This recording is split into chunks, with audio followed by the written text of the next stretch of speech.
"Bring everyone inside," he said to 32 soaking wet Hell's Angels he had never met in his life on the coldest night of the year with $17 in his register and his 10-year-old daughter asleep in the back office. Every other business on that highway had already locked their doors, every single one. But Ethan Walker stood in the entrance of his father's old shop, looked out at the rain-soaked leather and the failing engines and the faces of people who expected to be turned away, and he stepped aside to let them in. If this story moves something in you, please subscribe to our channel and follow along until the very last word. Drop a comment below and tell us what city you're watching from. I want to see how far this story travels. The night it happened, Ethan Walker had exactly 3 things left to do before he could call it a day. Lock the side door, kill the floodlights, go home. That was it. 3 things standing between him and a cold dinner reheated in the microwave, a quick check on Lily's homework, and the kind of exhausted sleep that didn't feel like rest so much as a controlled crash into unconsciousness. He'd been on his feet since 6 that morning, 14 hours on the concrete floor of his father's old shop, crawling under suspensions and arguing with rusted bolts and bleeding through 2 pairs of work gloves. His lower back had been talking to him since noon. By 7 in the evening, it was screaming. He crossed to the breaker panel near the side wall and rested his hand on the main switch, letting himself feel the stillness of the empty shop for one moment before shutting it all down. The fluorescent tubes buzzed overhead. The hydraulic lift sat in the lowered position. The smell of motor oil and old rubber, and something that had always reminded him of his father, was so deep in the walls of this place that he'd stopped noticing it years ago. The way you stop noticing the smell of your own house. He noticed it tonight, though. Maybe because he was tired enough that his guard was down. Maybe because the storm coming in off the mountains had that particular quality to it, that low, bone-deep pressure that made old things feel older. Whatever the reason, he stood there for a second longer than he intended, his hand on the breaker, looking at the shop his father had built with 40 years of early mornings and skinned knuckles and a stubbornness that the Walker men apparently carried in their blood the way other families carried heart disease. Raymond Walker had opened this shop in 1979 on a 2-lane highway outside Cedar Ridge, Montana, with a single lift, a second-hand toolbox, and a reputation for being honest, when honesty cost him customers. He'd worked every day of his adult life inside these walls. He'd taught Ethan to change oil in here when Ethan was 7. He'd taught him to listen to an engine the way a doctor listens to a chest, not just hearing it, but reading what the sound was trying to say about what was broken underneath. And when Raymond died, he'd left Ethan the shop, not the savings. There weren't any, not a paid-off building. The mortgage had 22 years left on it, just the shop, the tools, the name on the sign, and the quiet, enormous weight of being the man who kept it going. Ethan had been keeping it going for 6 years, some months better than others. This month was not one of the better ones. He pulled his hand off the breaker and turned toward the office to check on Lily before he shut everything down. She was curled up on the old love seat he'd dragged in from their apartment 3 years ago after she'd started spending more evenings here than at home. Homework spread across her lap, a textbook open on the cushion beside her, her blonde hair fanned out against the armrest, exactly the way her mother's used to. She was dead asleep, pencil still loose in her fingers. Her math worksheet had a partial answer in the 3rd problem that she hadn't finished. Ethan crouched down and eased the pencil out of her hand without waking her. He stood there looking at her for a moment, just looking. She was 10 years old. She had his eyes and her mother's mouth and a laugh that came out of her so easily, it still surprised him sometimes the way something that bright could belong to a kid who'd been through what she'd been through. Her mother had left when Lily was 4, not dramatically, not with a fight or a final blow-up. Just a Tuesday morning when Ethan came back from the shop and there was a note on the kitchen counter and a closet that was mostly empty. Sandra had been unhappy for a long time. He'd known that. He just hadn't known the unhappiness had a plan. 6 years. 6 years of packing lunches and scheduling dentist appointments and trying to figure out how to talk to a little girl about why her mother didn't call as much as she used to. 6 years of bringing Lily to the shop after school because after-school care cost money they didn't have. 6 years of keeping this place alive while the bills stacked up and the trucks on this highway got newer and fancier and took their breakdowns to the dealership service centers instead of the small, independent guy at the edge of town who'd been doing it longer and doing it better. He folded a shop rag and tucked it under her head as a makeshift pillow. 5 more minutes, he told the room quietly. He'd lock up, then carry her to the truck. He turned off the office light and moved back through the shop toward the breaker panel. That was when he heard them. He stopped walking. He'd heard motorcycles before. He worked on them. He grew up around them. His father had kept a Honda C B750 in the corner of this shop for 30 years, riding it on summer weekends when the roads cleared. Ethan knew the sound of engines in a way that most people only know voices, individual, distinct, telling you things before you could even see what you were dealing with. What he heard now wasn't one motorcycle. It wasn't five. He stood in the middle of the shop floor and counted without thinking about it, the way you count thunder automatically, involuntarily your body doing the math before your brain caught up. The engines were spread out, staggered, some rougher than others, some cutting in and out, like they were on the edge of dying. The thunder underpinning all of it was the storm rolling down from the mountains. But inside that storm underneath it, there were motorcycles. A lot of them. 30, maybe. Could be more. His first thought was completely practical. They're going to need help. He didn't think about who they were. He didn't think about the hour. He walked to the bay door, bent down, grabbed the handle, and hauled it up. And the winter night came in all at once, the cold and the wet, and the roar of engines, and the spray of headlights cutting through the darkness of the parking lot. They were already pulling in.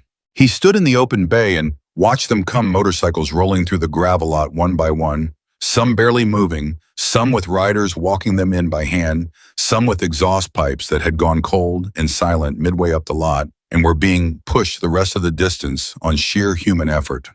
The headlights caught the rain and turned it to silver. Leather jackets, soaking wet, colors on the backs, patch after patch on shoulders and chests. Hell's Angels. 32 of them give or take in various states of mechanical distress and hypothermia, arriving at his door at 9:47 on a Wednesday night in a storm that had no business being this cold in October. Ethan had exactly one moment of pure animal instinct, the thing your body does before your brain takes back control, where he registered the sheer scale of what was rolling into his lot and felt his pulse kick up a notch. Then it passed. Because what his brain caught up to and what the instinct hadn't waited around long enough to see was what was actually in front of him, 32 people who were cold, 32 people who were soaked through, 32 people whose machines were failing them in a storm that was getting worse, not better on a highway where every other business had shut off its lights. He could see from where he stood that at least 8 of the bikes had been pushed in on foot. He could see a woman near the back of the pack braced against her handlebars, moving slow, one hand pressed to her side. He could see a kid couldn't have been more than 20 sitting on the gravel beside his bike because he apparently didn't have the strength left to keep standing. The man who came to the front was enormous. There was no other word for it. 6'4", easily 260 pounds, with a beard that started somewhere under his eyes and ended somewhere below his collarbone, wearing a leather cut over a soaking flannel that was plastered to his chest. He had the kind of face that had been outdoors for decades, weathered, deliberate, reading everything. He walked toward the open bay with the careful authority of a man who was used to being the one who dealt with situations, and he stopped a respectful distance from the door, which Ethan noted. He held up one hand. "We're not looking for trouble," the man said. His voice was low and steady, the kind of voice that didn't need volume to carry. "Half our bikes are blown out, and we got people in the group who need to get warm. We've been turned away from 2 gas stations and a diner up the road. I understand if you say no. I just had to ask." Ethan looked at him. He looked at the 31 people behind him. He looked at the kid sitting on the gravel. He looked at the woman holding her side.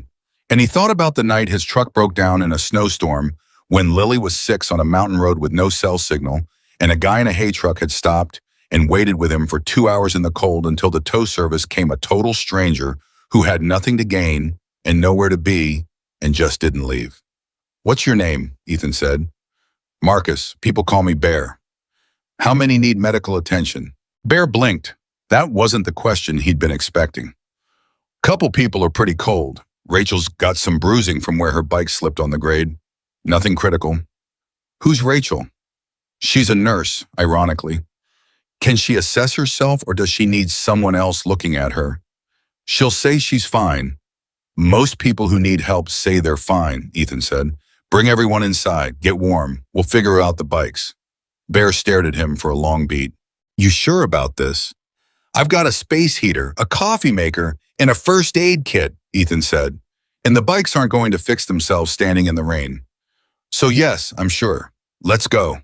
There was a moment Ethan would remember it later, would try to describe it to Lily years afterward, and find he couldn't quite get it right where something shifted in Bear's expression. Not softness exactly, more like the careful, guarded wall of a man who had been preparing for rejection, dropped exactly one careful brick.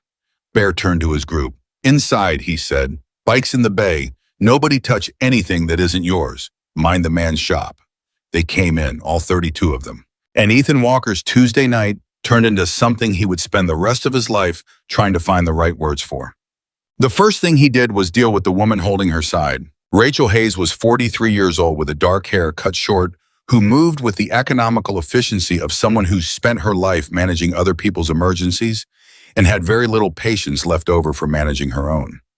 She was sitting on an overturned crate near the bay door, one hand pressed to her left ribs, jaw set in the particular way of a person who has decided that their pain is a clerical matter to be handled later. Bear says you're a nurse, Ethan said, crouching in front of her. Bear talks too much, she said. Does it hurt when you breathe? Everything hurts when you have been riding in a 40-degree storm for 6 hours. That's not what I asked. She looked at him for a moment. A little. A little like you bruised something, or a little like something might be cracked. She exhaled slowly, carefully. Probably bruised. My bike went sideways on a patch of ice on the grade about 15 miles back. Nothing dramatic. I caught myself. With your ribs, apparently. With my left side, yes. Ethan stood up and went to the back cabinet where he kept the first aid kit, the real one, the industrial one with the cold packs and the ace bandages, and the things you kept around when your business involved heavy metal and hydraulic equipment. He brought it back and set it on the workbench beside her. I'm going to be honest with you, he said.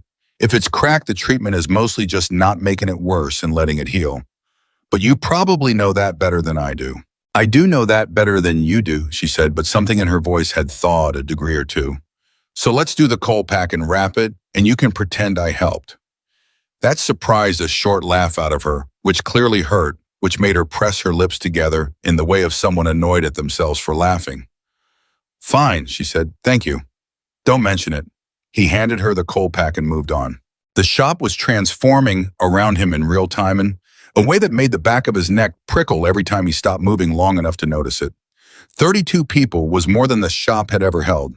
The bay was dense with bodies and bikes, the smell of wet leather, mixing with the motor oil until it became something entirely its own.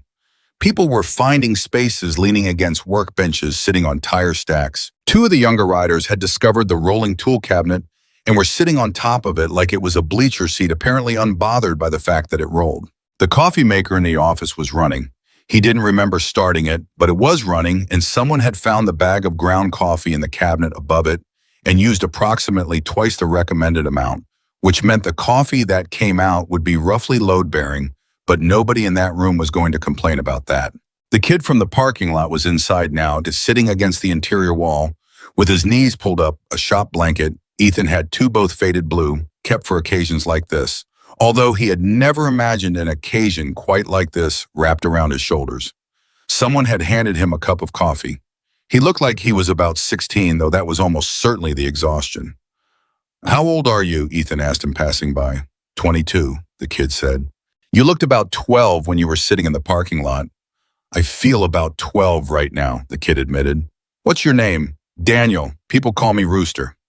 Why my? Because I wake up early and I talk too much before coffee, Rooster said. Then he looked down at the cup in his hands. Apparently that's still true. Ethan moved toward the line of bikes. He started with the ones that had been pushed and the ones that had given up the ghost entirely somewhere on the highway and been nursed the rest of the way in on foot. He crouched beside the first one, a road king with a fuel delivery problem that announced itself the moment he got close enough to smell it. He rested his hands on the engine casing and closed his eyes for 2 seconds, just listening to the silence of a machine that had quit in a specific way that he could already begin to read. Bear materialized at his shoulder. You don't have to do this tonight, Bear said. We can sleep in the lot if you'll let us handle the bikes in the morning. It's 37 degrees and dropping, Ethan said without looking up. We've been in worse. I know you have. Ethan straightened up and looked at him. But why would you have to be? Bear held his gaze. What do you need? You any good with your hands? I've been keeping bikes on the road since 1987. Then get a light over here and tell me what you know about this one. For a moment, Bear just looked at him. This lean, tired, ordinary-looking man in a work jacket that had seen better years with grease, that had lived in the creases of his knuckles so long, it was practically biographical, offering him a flashlight and a direct question in a tone that assumed competence and expected partnership. It wasn't what Bear had planned for when he'd walked up to that bay door. He'd planned for a short, hard conversation and whatever small mercy or rejection came at the end of it. He hadn't planned for this. He took the light. Fuel delivery to Bear said, crouching beside Ethan and shining the beam along the underside of the tank. She started cutting out about an hour before we stopped. I thought it was the cold. It's partly the cold. The petcock's sticking. See here, Ethan indicated a point on the line with his thumbnail. When the temperature drops fast like tonight, that seal contracts. If there's any wear in it to begin with, it just decides to stop cooperating. Can you fix it tonight? I can fix it in about 20 minutes if you've got the patience to hand me what I asked for. Bear smiled for the first time. It was a big smile, surprised and genuine, and a little bit of something that might have been relief. I got nowhere else to be, he said.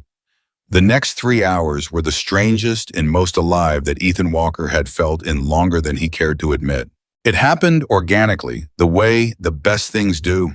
Nobody announced it, nobody organized it. It just emerged from the situation the way order sometimes emerges from chaos, when you put enough capable people in a room and give them a common purpose. Bear stayed at Ethan's shoulder and became something between a first assistant and a second pair of hands. Two of the other riders, men in their 40s with the calm, capable movements of people who'd spent decades maintaining their own machines, took up positions at other bikes and started working through the line.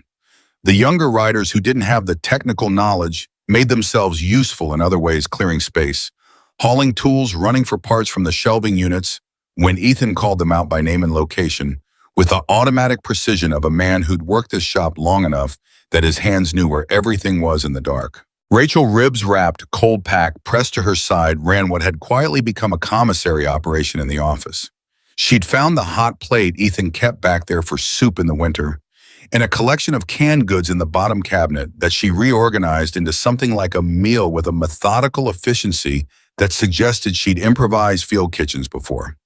She heated soup, she made sandwiches from the half loaf of bread and the deli meat in the office mini-fridge. She sent people to eat in rotations, pulling the ones who looked worst, first the way a triage nurse would without making a production of the fact that she was triaging. Samuel Brooks found a folding chair and placed it with the precise deliberateness of a very old man who has learned exactly how to conserve his energy, and he sat in it near the workbench where Ethan was operating and watched everything with dark, unhurried eyes.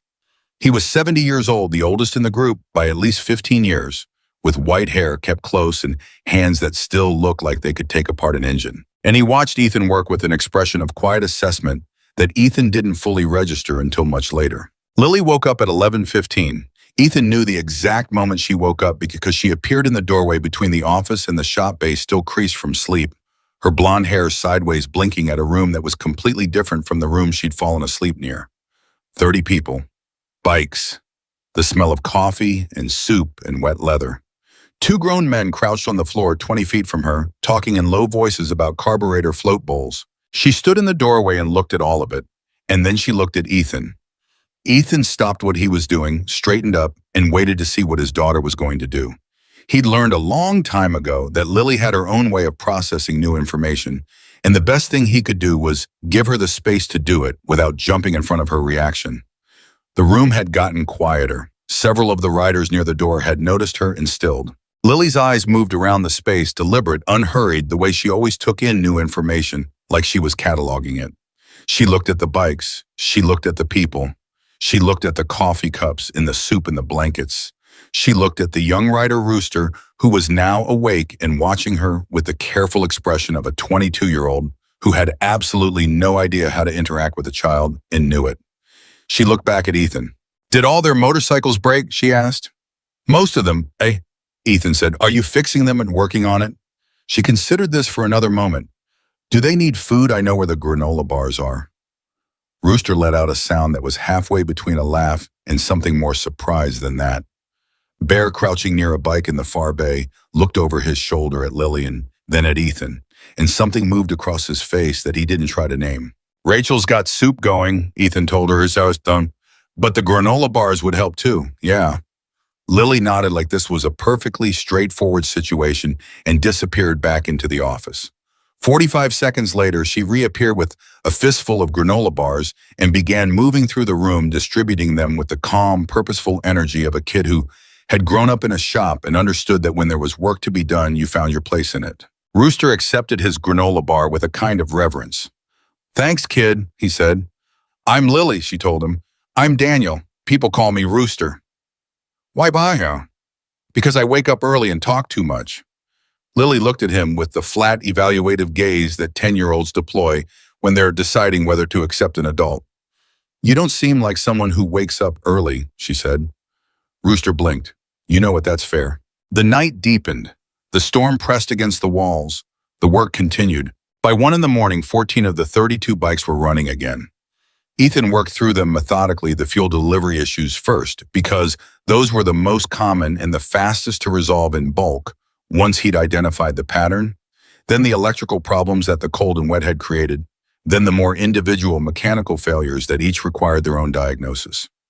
Bear stayed beside him for all of it, handing tools with a rhythm that developed between them, with the naturalness of two people who'd been working together for years rather than hours. At one point, around 1:15, Bear handed Ethan a socket wrench when Ethan reached back without looking, and when Ethan looked down at what he was holding, he realized it was exactly the right size and that he hadn't said a word. He looked over at Bear. Bear shrugged. "I've been watching how you work," he said. "You telegraph what you need. Most people don't notice that. Most people aren't paying attention." Ethan went back to the bike. He found he didn't have anything to say to that, which was fine. The work said enough. It was Rooster who broke something open around 2 in the morning, the way youngest people sometimes do without meaning to, without the armor that older people build up around the things that matter most, just saying the thing directly because it hadn't yet occurred to him not to. He was sitting near Samuel's chair, the two of them in the particular companionable silence of people who have very little in common, except proximity, and a long night when Rooster looked around the shop and said, "This is a cool place. Old school. My granddad had a shop, kind of like this." Samuel looked at the walls, at the tools hung in the order Raymond Walker had established 4 decades ago, and that Ethan had never changed. At the framed photo on the wall above the workbench, Raymond and Ethan, maybe 20 years back, standing in front of a motorcycle that gleamed even in the faded photograph, both of them grinning with the specific satisfaction of men who had just finished something they were proud of. "That his father?" Samuel asked Ethan, nodding at the photo. Ethan looked up from the bike. "Yeah. He local." Ethan wiped his hands on a rag. "He died 6 years ago. Left me this place." Samuel looked at the photo again. Looked at the motorcycle in it. "That's a beautiful bike in that picture," he said. That his Ethan went still for one beat, that he thought no one noticed. "Yeah, he built that bike over about 4 years. Put everything into it, every summer weekend. We worked on it together." "Where is it now?" The shop was quiet enough that his answer would carry. Ethan could have deflected. He had a dozen ways to deflect years of practice at moving past things quickly, giving the short version, the version that didn't require anyone to look at him for more than a second. He didn't know why he didn't deflect. Maybe it was the hour.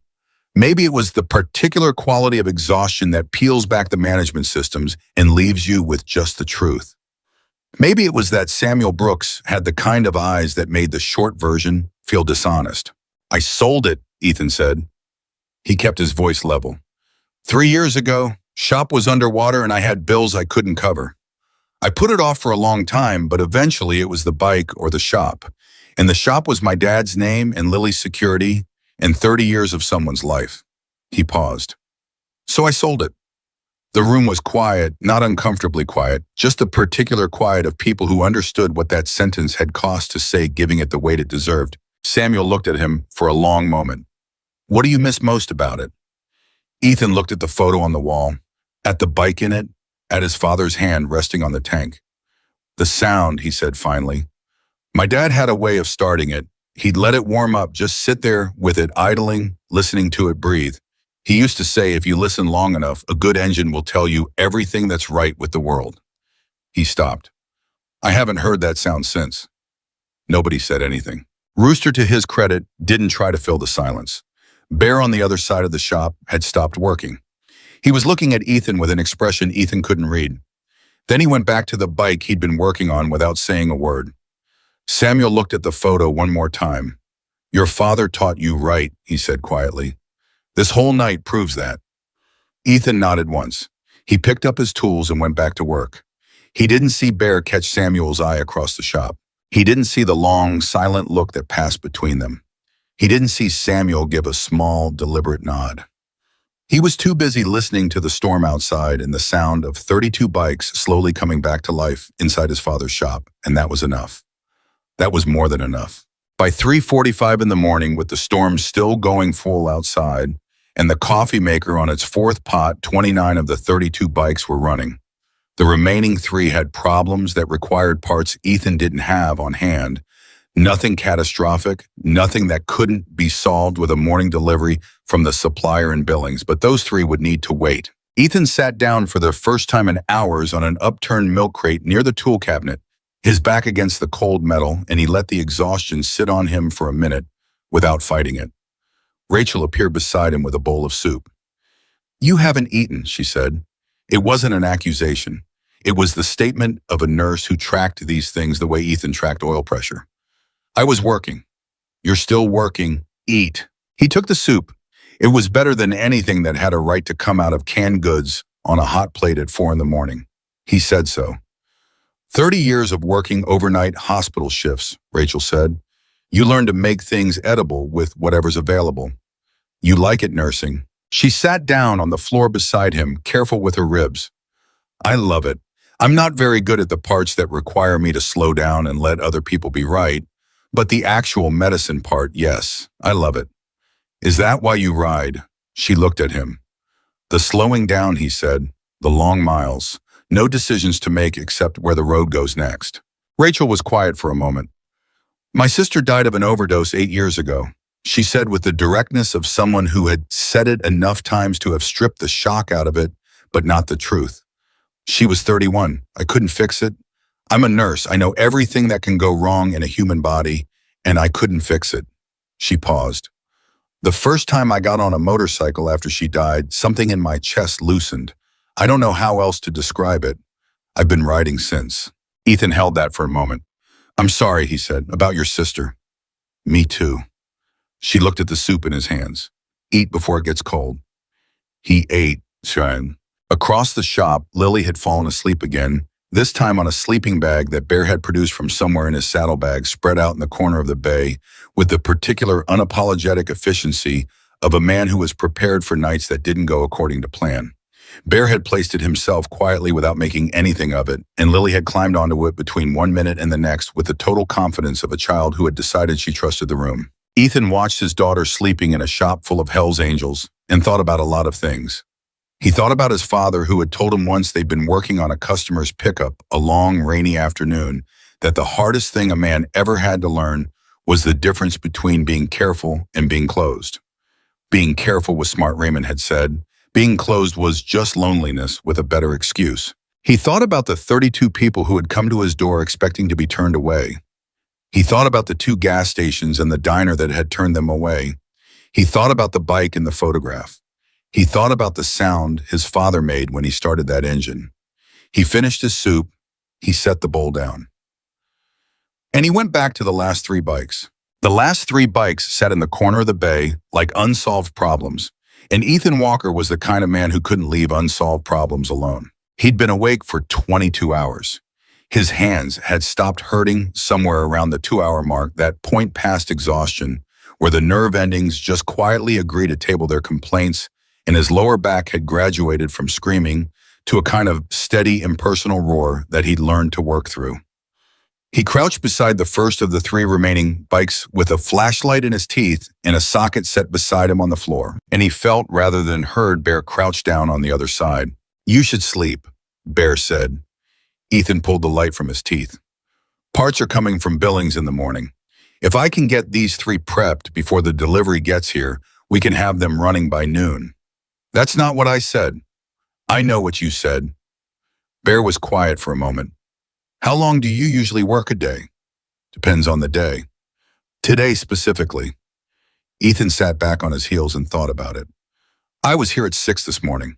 Bear looked at it, Jim. It's 4:15. I know what time it is. That's 22 hours. Bear. Ethan looked at him with the calm directness of a man who had stopped being annoyed and arrived at something past it.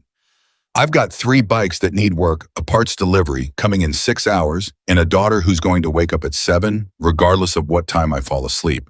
So I can either worry about the math or I can work. Which one helps more? Bear looked at him for a long moment. Then he picked up a wrench.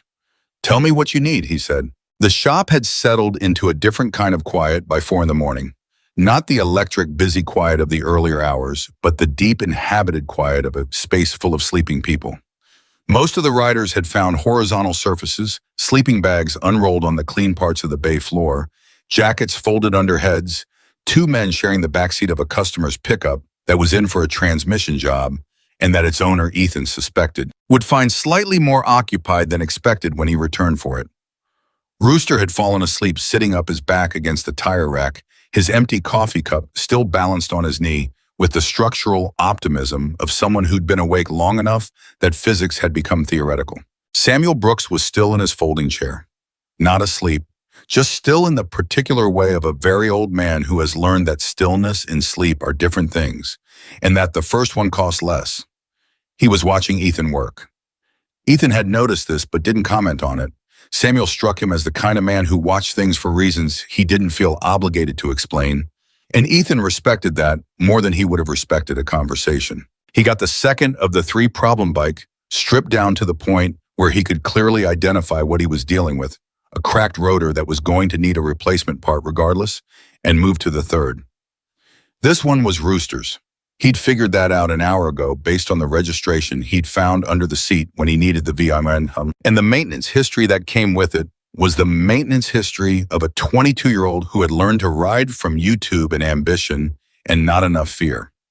The bike was well-loved and somewhat chaotically maintained, which gave Ethan a complicated feeling, the same feeling he got looking at a piece of work that showed real care and real inexperience in equal measure. He started making a list of what it needed. You know whose bike that is? Samuel said from his chair. Registration says Daniel Miller. Rooster. Samuel looked over at the sleeping kid against the tire rack. He saved up for 14 months to buy that bike. Told everyone he was saving for a car. Didn't tell his mother what it actually was until after he'd already bought it. Smart strategy. His mother didn't think so. His mother's probably right. Ethan ran his hand along the frame, reading it the way his father had taught him through his palms. But he takes care of it in his own way. He takes care of most things in his own way, Samuel said. That's either going to be his greatest quality or his biggest problem, depending on what he does with it. Ethan looked at the old man. How long have you known him? Rooster's been riding with our chapter for about a year. He reminded me of myself at that age. Samuel paused. Which, depending on who you ask, is either a compliment or a warning. Which is it? Samuel smiled slowly. Bit of both. Ethan went back to the bike.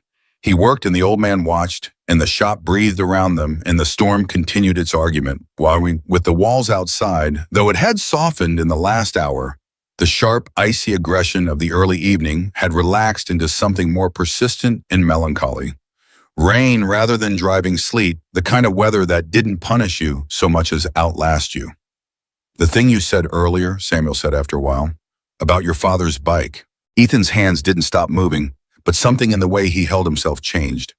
A careful stillness that wasn't quite the same as his ordinary stillness. What about it? You sold it to a private buyer. You know who ended up with it.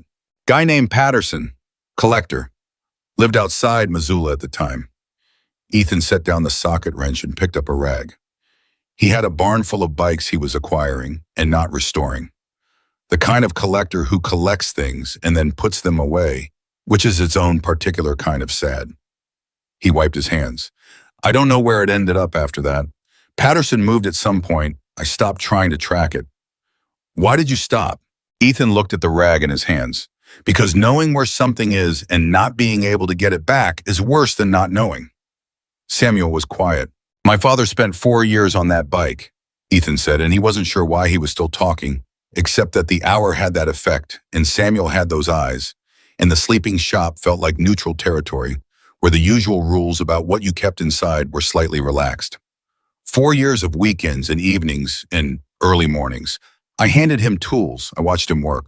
I learned everything I know about engines from watching him with that bike because he talked through everything he did, not teaching me exactly, just thinking out loud. But I was listening. He paused. When he died, that bike was the only thing in the world that still had the sound of his voice in it, if that makes any sense. It makes complete sense, Samuel said. I held on to it for 3 years after he died. Even when the bills were bad, even when things were really bad. Ethan looked up at the photo on the wall, his father and himself both grinning, the bike between them. But Lily needed new school clothes and the property taxes were due, and the alternator on my truck went out in the same 2-week window, and I ran the numbers 6 times, and every time I ran them, they came out the same way. You made the right call, Samuel said. I know I did. Ethan's voice was steady. I know it was the right call. That doesn't make it not hurt. No, Samuel agreed, it doesn't. The old man looked at the photograph for a long time after that. Ethan went back to his work, and between them the night continued doing what long nights do, which is hold things carefully until the morning comes to take them over. The morning came the way mornings always did after long nights, not gently, not with any awareness of what the people inside the building needed, just steadily and without apology. Gray light filling the high shop windows with the slow certainty of something that wasn't going to be argued with. Ethan had slept for 2 hours. He knew this because he remembered the clock reading 6:12 when he'd sat down against the interior wall with every intention of resting his eyes for 5 minutes, and it read 8:07 when Bear put a hand on his shoulder and said his name twice. He came awake the way men come awake after insufficient sleep on cold floors, in one hard, disoriented lurch, already reaching for a tool before his eyes were fully open. Parts are here, Bear said. Ethan blinked. The billings order. Truck's in the lot. Guy's been knocking for a few minutes. I signed for it. You signed for it. I told him you were the owner and you'd authorized it. Bear paused. I may have been somewhat creative with the truth. Did he buy it? He had 40 pounds of parts in a cold truck and wanted to get back on the road. He bought it. Ethan pushed himself to his feet with the assistance of the wall. His back made its feelings known on this topic clearly and at length. He thanked it for its input and started for the bay door. The morning hit him when he opened it, cold and clean and clear. The storm fully passed the sky, the color of polished pewter, giving way at the eastern edge to something warmer.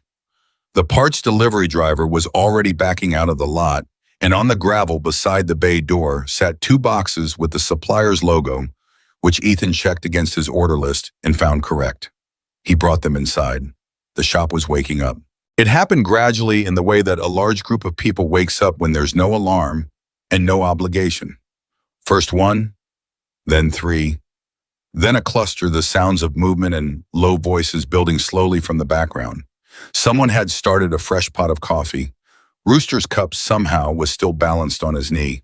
He was awake and staring at it with the philosophical resignation of a man who had made certain choices the night before and was now accounting for them. You're still holding that cup, Ethan said as he passed. I'm afraid of what happens if I put it down, Rooster said, like it might be the last thing keeping the universe together. It's an empty coffee cup. It's a symbol. Of what? Rooster looked at it. That I survived last night. Rachel was awake and had already, with the cheerful ruthlessness of a morning person, surrounded by non-morning people, redistributed the remaining soup into something more breakfast adjacent, with the addition of what appeared to be a packet of instant oatmeal and some creative repurposing of the shop's remaining granola bars. She pressed a mug of coffee into Ethan's hand as he crossed the office threshold and surveyed the morning version of the space. How are the ribs? He asked. Functional, she said. How's your back? Functional, he said. She smiled. We're a pair. Lily appeared from behind the office partition, looking thoroughly rested in the way that 10-year-olds look rested when they've slept on a sleeping bag in a mechanic shop, while a storm raged outside completely effortlessly without any of the wreckage that the same night had written on every adult face in the building. She had her hair in a ponytail and her backpack on and was holding a granola bar with the purposeful air of a person who knew exactly what the morning required of them. I'm going to be late for school, she told Ethan. I know, I'm going to call the office. Mrs. Patterson gives you a look when you call late. Mrs. Patterson gives me a look when I call on time. Lily considered this. That's true. She looked around the shop at the waking riders with the same cataloging attention she'd applied the night before. Are all the bikes fixed? Almost. How many more? 3. Parts just got here. She nodded, accepting this as a reasonable state of affairs. She looked at Bear, who was standing near the coffee maker with a mug held in both hands watching the exchange. Do you have kids? She asked him. Bear looked down at her. A daughter. She's 26. Does she ride? Like she was born on a bike. Did you teach her about bike? I tried. She says she taught herself and I just handed her tools. Lily appeared to file this away. My dad taught me to change a tire, she said. I did the actual changing. He just watched and said things. Bear looked at Ethan over Lily's head. Ethan lifted one shoulder. She's not wrong. The 3 remaining bikes were the morning's work, and with the parts in hand, they went faster than Ethan had expected. Partly because Bear had clearly spent the hours of the early morning identifying the specific problems and was ready with tools and opinions the moment Ethan opened the first box, and partly because 2 more of the experienced riders had joined them, and the 4 of them fell into a working rhythm that compressed what should have been a 4-hour job into something closer to 2.5. Rooster sat on the upturned milk crate and offered the commentary. That's my bike, he announced as Ethan and Bear lifted the 3rd one onto the stand. We know, Bear said. I feel like I should be doing something.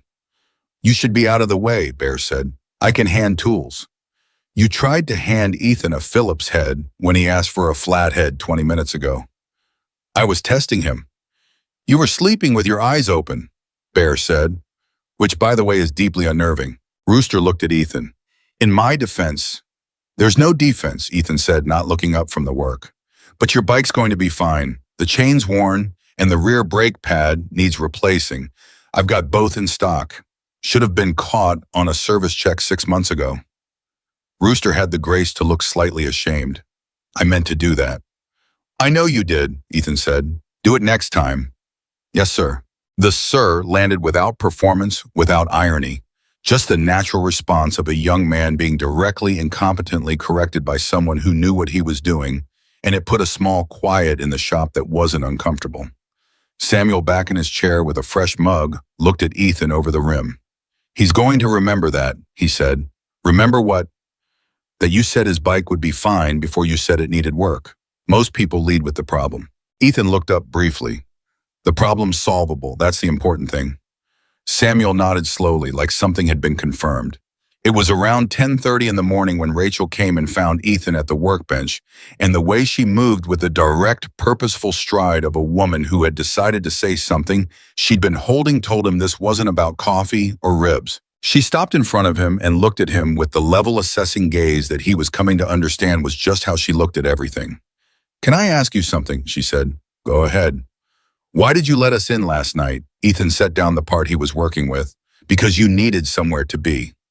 32 strangers, late, in the middle of a storm. A lot of people would have said that was a good reason to lock the door. A lot of people would have been wrong. Rachel studied him.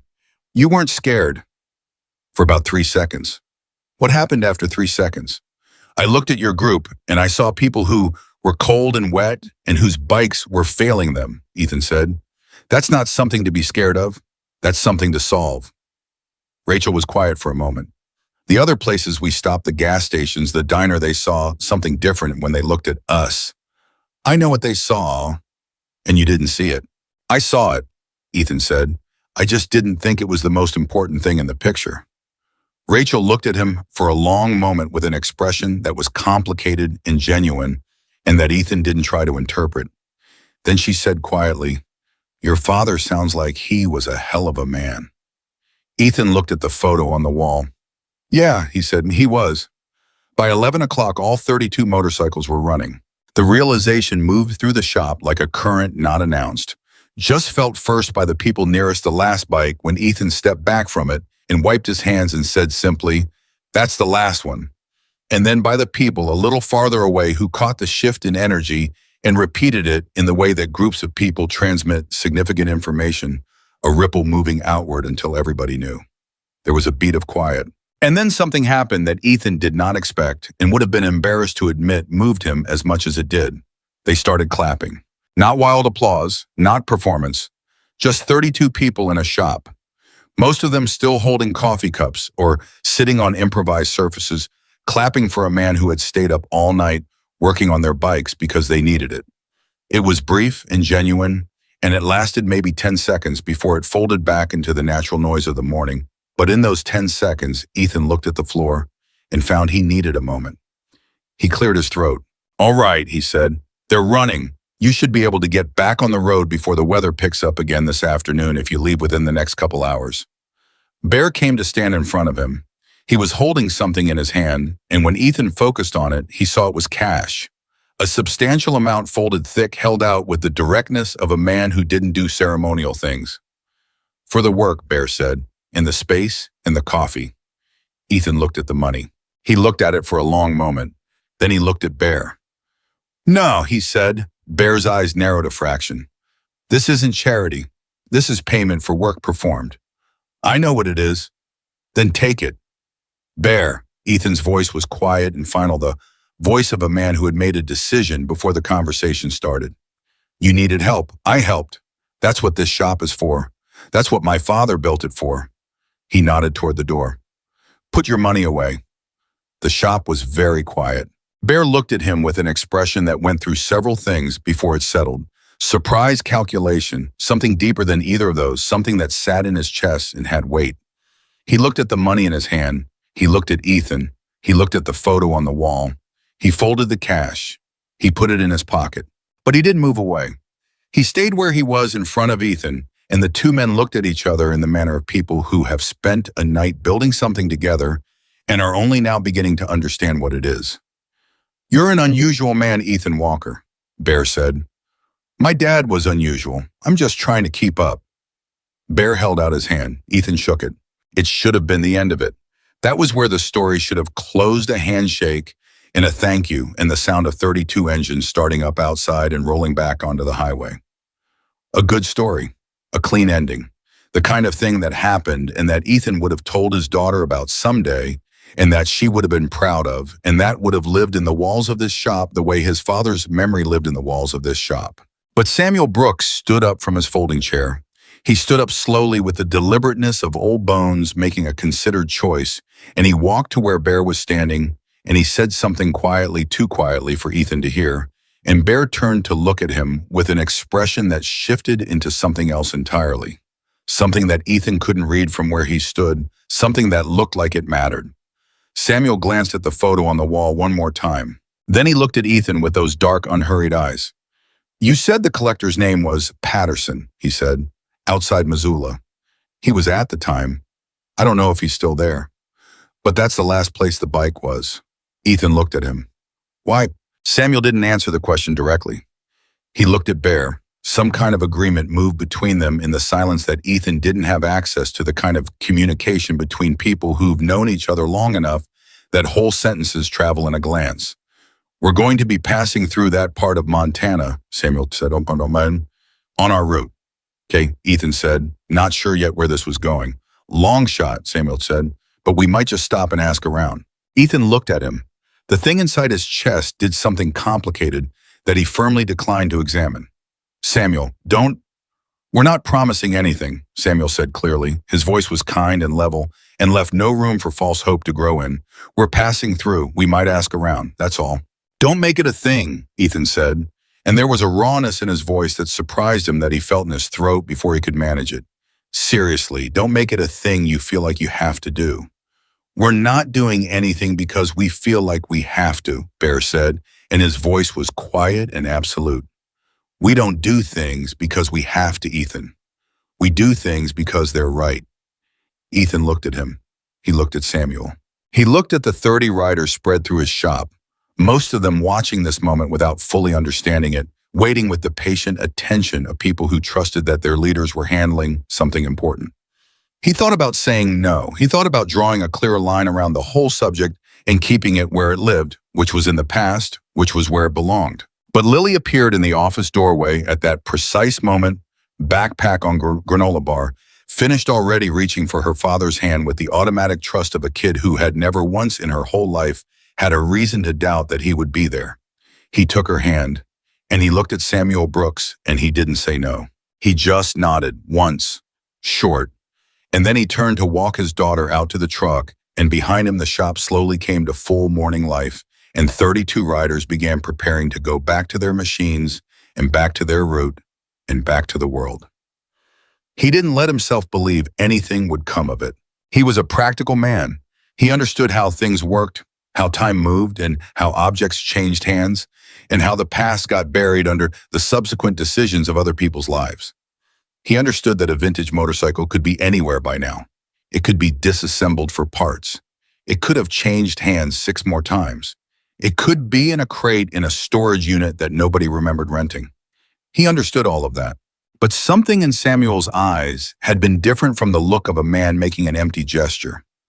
And something in Bear's voice had been different from the voice of a man saying a polite thing because the moment called for it. Ethan Walker put those two things in the same locked room inside of himself, where he put all the things he couldn't afford to think about while he was working, and he drove his daughter to school, and he came back to his shop, and he spent the afternoon doing the ordinary work of the day, an oil change on a Subaru, a brake job on a Silverado, a diagnostic on a check engine light that turned out to be a loose gas cap the way they often did. The Hells Angels had been gone since noon. The shop was quiet. He was alone. And somewhere into the back of his chest, in the room where he kept the things he couldn't afford, something was knocking on the door. He ignored it. He finished the Silverado. He filled out the paperwork on the diagnostic. He made himself a cup of coffee with the amount of grounds that a reasonable person would use, because the pot Rachel had made at 4 a.m. had reminded him that there was a specific density of caffeine beyond which the coffee stopped being a beverage and became a structural material. He sat at his father's desk in his father's office and drank it. He looked at the framed photo on the wall, his father's hand on the tank of the bike, both of them grinning. He looked at it for a long time. Then he set down the mug, opened the drawer where the billing accounts lived, and went back to the ordinary work of keeping his father's name on a sign above a door on a highway in Montana. It was enough. It had always been enough. He told himself that, and mostly he believed it, and that was as close to peace as Ethan Walker had learned to get, and tonight it would have to do. 4 months, 3 weeks, and 2 days after 32 motorcycles rolled out of his gravel lot, Ethan Walker stopped counting. He wasn't sure exactly when he stopped. It happened the way most things happen when you're busy enough gradually, then all at once, the daily awareness of the number fading into a background noise, he no longer consciously registered. For the first few weeks, he'd known the count without trying, to the way you know how long it's been since a hard thing happened. 6 days, 11 days, 3 weeks. Then the shop got busy with the fall rush people preparing vehicles for the Montana winter, with the focused urgency of people who had lived through enough Montana winters to take them seriously, and Lily had a school project that consumed 2 weekends and a quantity of poster board that suggested her teacher had not fully thought through the logistical implications of assigning this to 30 kids simultaneously. And the transmission on the property's aging backup generator decided November was a good time to express its dissatisfaction with its maintenance schedule, which it absolutely was not. Life had a way of filling in around grief and hope, both Ethan had found. It didn't erase either one. It just kept moving and expected you to move with it, and if you did, the space between you and the thing you were holding on to, the loss, the possibility, whatever it was, grew in small increments that you only noticed when you looked back. He'd stopped looking back. He told himself it was practicality. He told himself that Samuel Brooks had said long shot and meant it, and that a man who had learned to live without his father's bike for 3 years could continue living without it. And that hope was a fine thing. But false hope was a tax on your emotional budget that he couldn't afford to pay. He told himself all of that, and he believed enough of it to function, which was what mattered. What he didn't tell himself, what he didn't examine at all, was the fact that he still hadn't changed the photograph on the wall. He'd been meaning to replace it with something more recent for years. The frame was water damaged at one corner. The photo itself had faded slightly. His father's face a little less sharp, the chrome on the bike a little less bright. Every few months he'd think about getting a new frame and printing something more current, and he never did it, and he didn't spend much time asking himself why. The morning the call came, Ethan was elbow deep in a brake line replacement on a fleet truck when his phone rang on the workbench. He almost didn't answer it. He had a rule about phones during brake work. The kind of rule born from the specific experience of losing track of a fitting mid-inspection because he'd gotten distracted by a supplier call, an experience he didn't care to repeat. But something made him look at the screen anyway, the particular low-grade restlessness that sometimes moved through him when something was coming, whether he was ready or not. Unknown number. Montana area code, but a prefix he didn't recognize. He answered it. Walker's Garage, he said the way he always answered, automatic and professional, a habit worn smooth by years of repetition. There was a pause on the other end, not the pause of a wrong number or a hesitation, the pause of someone who had been waiting for this moment long enough that when it arrived they needed a half second to shift into it. Ethan Walker, said the voice. Not a question, a confirmation. That's right. My name is James Whitfield. I don't think we've met. I got your number from a man named Marcus Caldwell. Ethan's hand tightened on the phone. He straightened up from the truck, slowly the way you move, when something inside you has gone very still and you're trying not to disturb it. Bear, he said. He said you'd know who he meant. He also said to tell you that Samuel sends his regards and that the old man is never wrong, which I gather means something to you. The shop seemed to narrow slightly around him. The ordinary sounds of it, the hum of the compressor, the traffic on the highway outside pulling back to a distance. Mr. Whitfield, Ethan said carefully, what can I do for you? It's more what I might be able to do for you, Whitfield said. I restore motorcycles. I've been doing it for 31 years out of a shop in Whitefish. About 6 weeks ago, I got a call from a man who said he was with the Hells Angels and that he was looking for a specific bike, a 1978 Harley-Davidson Shovelhead custom built with a particular set of modifications to the frame and the exhaust that he described in very specific detail. A pause. He described them accurately enough that I knew exactly which bike he was talking about. Ethan stopped breathing for a moment. He started again deliberately. You've seen it, he said.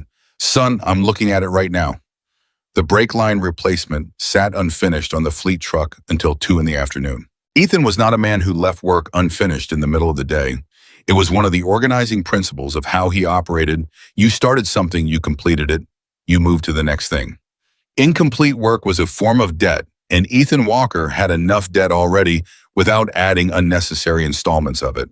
But he stood in his shop for a full 15 minutes after the call ended, and he did not move toward the truck. And eventually he accepted that the truck was going to have to wait. He sat at his father's desk. He put the phone face down on the blotter. He looked at the wall. James Whitfield had told him the full story in the methodical, sequential way of a man who spent his professional life attending to precise details in a specific order and had applied that habit to the telling of this. Patterson, the collector, Ethan had sold the bike to 3 years ago, had sold it roughly 18 months later as part of a larger lot the way collectors sometimes did when the acquisition enthusiasm outpaced the storage reality. The lot had gone to a dealer in Helena who had sold most of the bikes individually at auction. The Shovelhead had caught the eye of a man who bought it not to ride, but to restore, not a collector in the Patterson mold, but an actual craftsman, a man named Gideon Cross, who had a shop outside Billings and restored vintage bikes with the patient, exacting attention of someone who considered a machine's original character a thing worth preserving rather than overwriting. Gideon Cross had been about 8 months into the restoration when he'd had a stroke. He hadn't died. He'd recovered substantially. But the shop had closed during his recovery, and the bikes in it had been sold off to cover expenses, and the Shovelhead had ended up with James Whitfield in Whitefish, in the manner of bikes that had been passed between craftsmen, not at auction, not through any formal channel, but through the informal network of people who knew what a specific machine was worth and treated that knowledge with respect. Whitfield had been planning to complete the restoration. He hadn't gotten to it yet. And then 6 weeks ago, a man named Marcus Caldwell had called and described the bike in terms so specific that Whitfield had walked out to his storage bay while they were still talking, pulled the cover off it, and confirmed within 30 seconds that this was the machine they were discussing. What I want to know, Whitfield had said, is whether what Caldwell told me is true, that this bike belonged to Raymond Walker, that Raymond built it himself and rode it for 20 years, and it's been separated from his family. It's true, Ethan had said, and his voice had come out quieter than he intended. Then we need to have a conversation, Whitfield said, about what happens next. What happened next was a conversation that lasted 45 minutes and left Ethan sitting at his desk, staring at a wall with the particular expression of a man who has been handed something he spent a long time convincing himself he didn't need. Whitfield was not selling the bike. That was the first thing he'd made clear in the tone of a man heading off a misunderstanding before it could take root. He wasn't selling it. He was, in his words, resolving a situation that should not have come to exist in the first place. And the distinction mattered to him enough that he'd use different words to say the same thing 3 times until he was confident Ethan understood. The Hells Angels had found the bike. That was the part Ethan kept returning to, turning over in his mind with the hands of someone handling something they didn't fully believe was real yet. Across 6 weeks, he did the math. 6 weeks put them starting the search almost immediately after they'd left Cedar Ridge. 32 people had been making calls, tracking leads, contacting collectors and dealers and restoration shops and auction records in 3 states. Bear had told Whitfield that they'd hit dead ends 9 times before the Helena auction connection came through, and that the Helena connection had taken 2 weeks to trace because the auction records from 18 months prior weren't digitized, and someone had physically driven to Helena to go through paper files in a storage room. Someone had driven to Helena to go through paper files for a bike that belonged to a man they'd known for 12 hours. Ethan put his elbows on his father's desk and pressed his face into his hands and sat like that for a while. He wasn't crying. He wasn't entirely sure what he was doing. It was something adjacent to crying in the way that a very large feeling sometimes presents itself not as an emotion you can name, but as a physical pressure that your body doesn't quite know what to do with. He sat with it until it passed enough for him to function. Then he called Bear. Bear picked up on the second ring, which told Ethan he'd been expecting the call. "You found it," Ethan said. Not an accusation, not a question, just the statement of a fact that was still settling. "Whitfield found it," Bear said. "We just asked the right questions to the right people until someone knew something. You told me it was a long shot." "It was a long shot." "Bear, you drove to Helena to look through paper records." A pause. "Rooster drove to Helena. I'm 62 years old, Ethan. I delegated." Despite everything, Ethan laughed. It came out short and rough and real. "Why didn't you tell me you were doing this?" "Because we didn't know if we'd find it," Bear said. "And you said not to make it a thing. You said don't do this if it's going to be a thing you feel obligated to do." "That's not, I didn't mean." "I know what you meant," Bear said. "You were protecting yourself. That's fair. But we weren't doing it because we felt obligated." His voice was level and certain, and carried the weight of a man who didn't say things he didn't mean. "We were doing it because you helped us when you didn't have to, and when nobody else would, and when you had every practical reason to lock that door. We do things because they're right, Ethan. That's the only reason we need it." Ethan looked at the photograph on the wall, his father's hand on the tank. "Is it in good shape?" he asked, and his voice came out rougher than intended.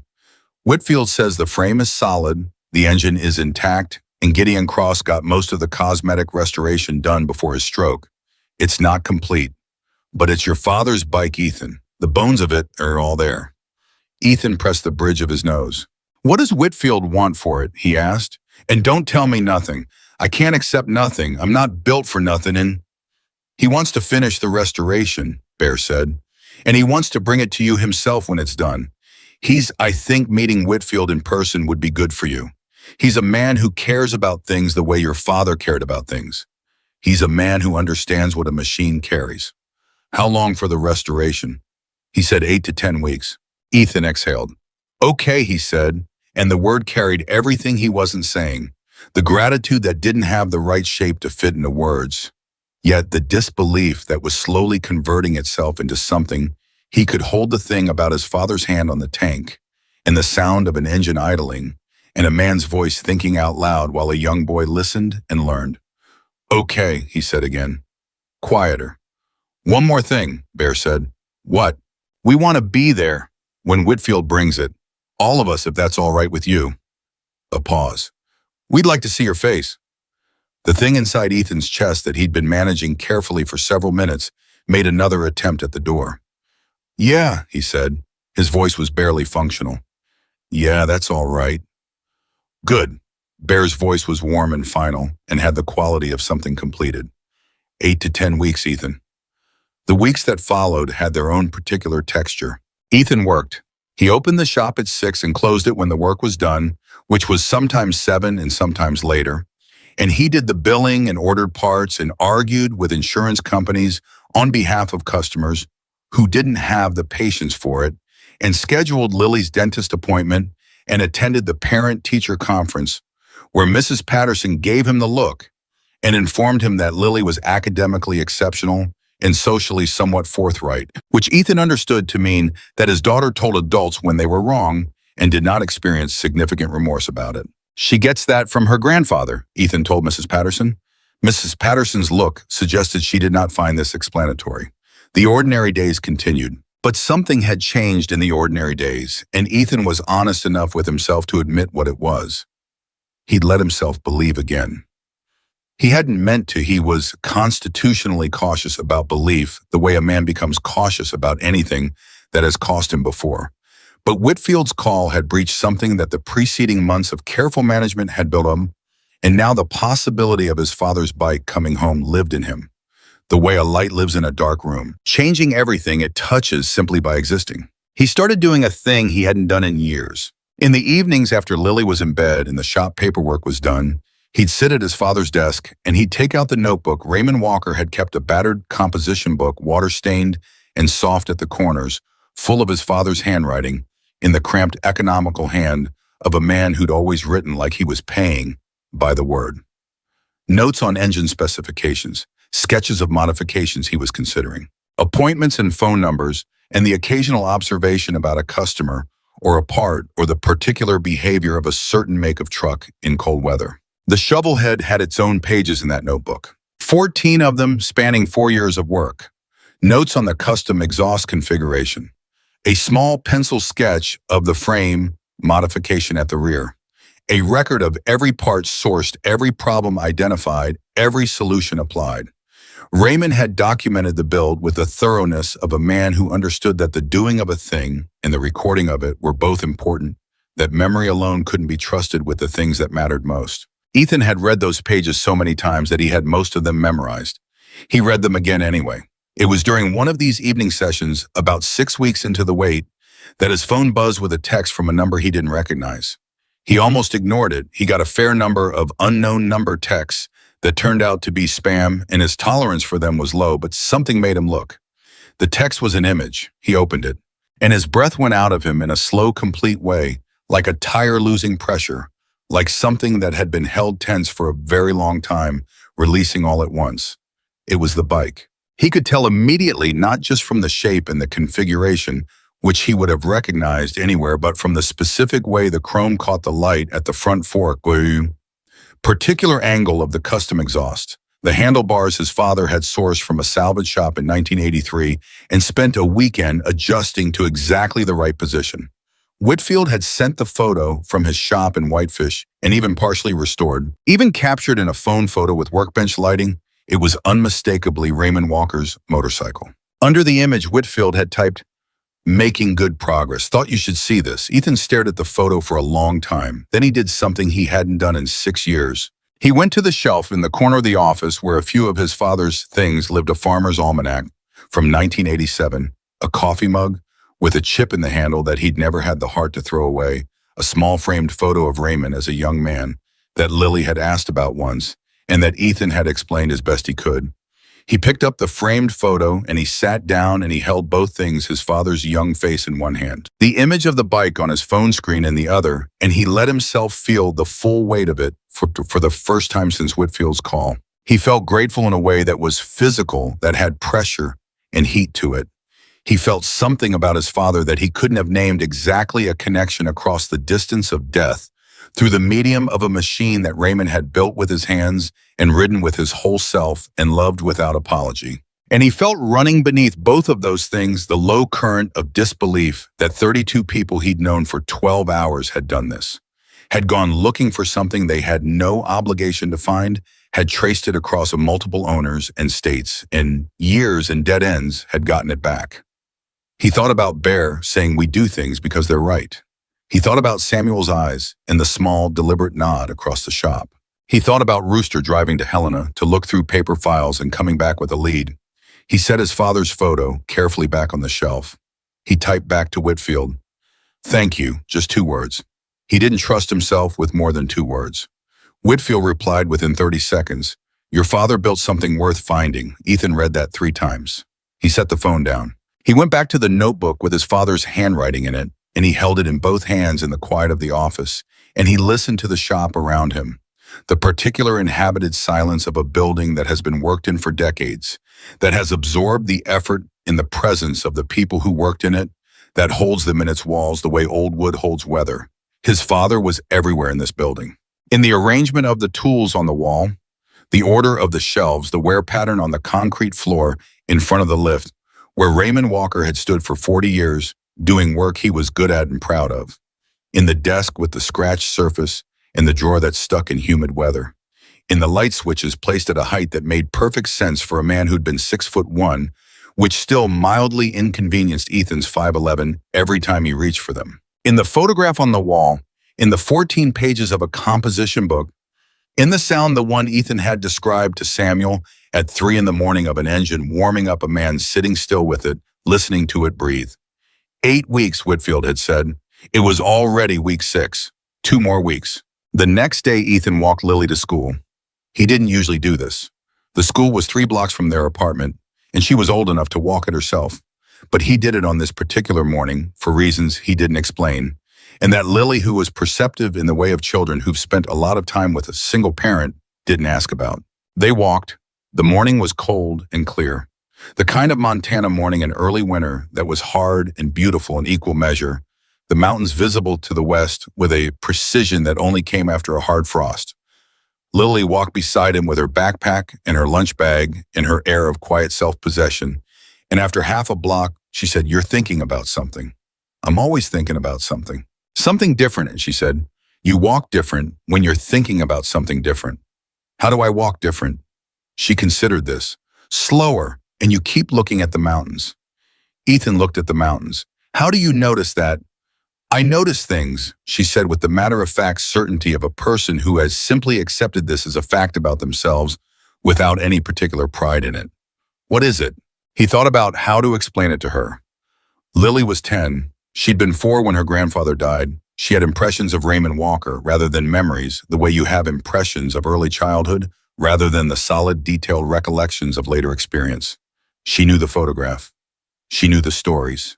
She knew the shop as the place where her grandfather had worked, which she treated as a kind of extension of him, the way children extend the people they love to the places those people inhabited. She didn't know about the bike. He'd never told her about the bike because he hadn't seen a reason to give her something to miss that she hadn't missed in the first place. "You know the photo in the office," he said. "The one with Grandpa and the motorcycle?" "The one where you're both smiling the same way," she said. "Yeah. I'm both smiling the same way. You make the same face as him when something works out right. In the photo, you both just fix the bike and you both know it's good, so you make the same face." She looked at him. "I've seen you make that face. After a hard job, when everything's right." Ethan was quiet for a moment. "That bike in the photo," he said. "Grandpa built it himself. Took him 4 years. And when he died, I kept it for a while and then I had to sell it." Lily was quiet, processing. "You had to," she asked, "like you didn't have a choice.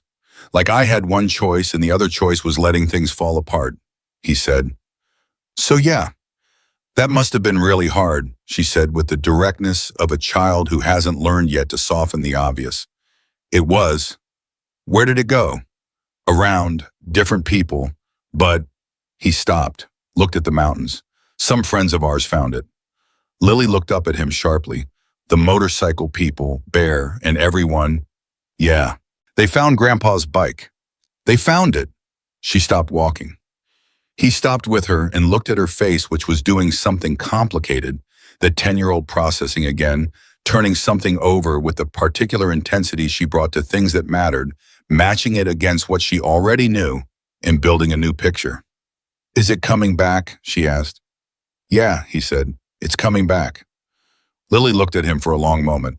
Then she grabbed his hand, not the automatic handhold of a younger child, but the deliberate handhold of a person choosing to do it, and she held on tight. "Good," she said, And they walked the last block to school in the cold Montana morning, hand in hand, not saying anything else because nothing else needed to be said. The 2 weeks that followed were the longest of any Ethan could remember since the weeks immediately after his father died. He kept working. He kept opening the shop at 6 and closing it when the work was done. He ate dinner with Lily and helped with homework and did the school run and had the parent-teacher conference follow up with Mrs. Patterson, who had sent a note requesting a follow-up because apparently Lily had, in Mrs. Patterson's words, respectfully challenged the premise of a quiz question about state history in a way that had required Mrs. Patterson to subsequently verify that Lily was in fact correct. "I told her I'd look it up," Mrs. Patterson said, with the expression of a woman managing a complicated relationship with someone significantly younger than herself. "And," Ethan said, "she looked it up before I did," Mrs. Patterson said. "She brought me the source the next morning." Ethan kept his face neutral. "I'll talk to her about how she delivers information." "That would be helpful," Mrs. Patterson said in a tone that suggested it would also need to be prompt. Lily, informed of this conversation, later said, "I was just trying to help." "I know," Ethan said. "Do it more gently." "But I was right." "You can be right and still be gentle about it." Lily appeared to find this a philosophically interesting proposition and turned it over in silence for a while. It was on a Tuesday evening in week 8 that James Whitfield called again. Ethan was in the shop doing inventory when the phone rang, and he saw Whitfield's number and picked up immediately, which was not his usual practice with inventory. "How's Thursday?" Whitfield said without preamble. Ethan set down the clipboard. "Thursday? I'm about finished. There's one thing I want to discuss with you about how I handled one of the modifications. Nothing wrong, just a decision I made and want to run by you. But otherwise, she's done." "She's done," Ethan repeated. "And your friends, the Caldwells, Marcus said they'd like to be there. He asked if Thursday worked." "I'll call Bear." "I already called Bear," Whitfield said with the tone of a man who'd been coordinating this for longer than today. "He said Thursday works. He asked if the lot could handle 32 bikes." Ethan looked at the ceiling. "Yeah," he said, "it can handle 32 bikes." "Then Thursday," Whitfield said. "I'll be there by noon." After the call, Ethan stood in the middle of his father's shop, and he didn't move for a while. The compressor hummed. The highway did its quiet business outside. He looked at the photograph on the wall. Thursday was 2 days away. In 2 days, the sound his father used to make the engine idling, the particular breathing of a machine built by particular hands, was going to be back in this room. He picked up the phone and called Bear. Bear answered on the first ring. "You talked to Whitfield," Bear said. "Thursday," Ethan said. "Thursday," Bear confirmed. There was a pause, not uncomfortable, not needing to be filled. The pause of two men who had said what needed saying and were sitting with the weight of it without apology. "Bear," Ethan said. "Yeah." "I don't—" He stopped, started again. "There aren't words for this." "You don't need words," Bear said. "Just be there Thursday." "I'll be there," Ethan said. "I'm not going anywhere." He hung up and stood in his father's shop in the quiet of a Tuesday evening, and he felt the 2 days stretching out in front of him like the longest road he'd ever had to drive, and he picked up his clipboard and went back to the inventory because the work was what he had, and the work was what got him from here to there. 2 days. His father's voice in an engine. Coming home. Wednesday was the longest day Ethan Walker had lived through in recent memory, and he'd had some long ones. He was at the shop by 5:45, 45 minutes before his usual opening, because he'd been awake since 4, and the apartment walls had started doing the thing they did when he stayed in them too long, pressing in, making the silence loud, turning ordinary furniture into an audience. He'd made coffee, stood at the kitchen window, looking at nothing for 20 minutes, decided that was enough of that, and driven to the shop. He worked. That was what he had, work. The Subaru with the wheel-bearing issue that he'd been putting off because the customer wasn't in a hurry and other things kept jumping the queue. A full service on a '09 Ram that needed more attention than the customer had budgeted for, which meant a phone call Ethan was not looking forward to making. An exhaust system on a Jeep that had been held together by a combination of aftermarket clamps and what appeared to be genuine hope for longer than any exhaust system had a right to endure. He moved through all of it with the focused, clipped efficiency of a man who was using work as a time management tool, each task a unit of Wednesday, that he could get behind him, each completed job a step closer to Thursday noon. He called the Ram customer at 9. The customer said words that Ethan noted professionally and did not respond to in kind. He quoted the revised number. The customer agreed, which they always did once they'd finished saying the words, because the alternative was driving a truck with a compromised suspension, which was its own conversation.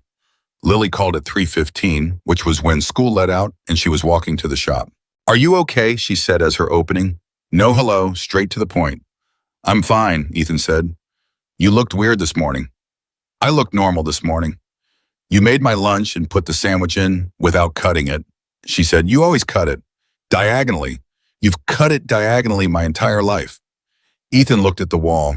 He had absolutely no memory of making her lunch. "I was thinking about something," he said. "Tomorrow," she said, not a question. "Yeah." A pause, the sound of her walking gravel under her feet on the shoulder of the road. "It's going to be okay, Dad," she said with the quiet certainty of a 10-year-old who has decided something and means it. "I know," he said. "Do you actually know, or are you just saying it?" He almost smiled. "Somewhere in between." "That's honest," she said. "I'll be there in 10 minutes. She arrived in 9.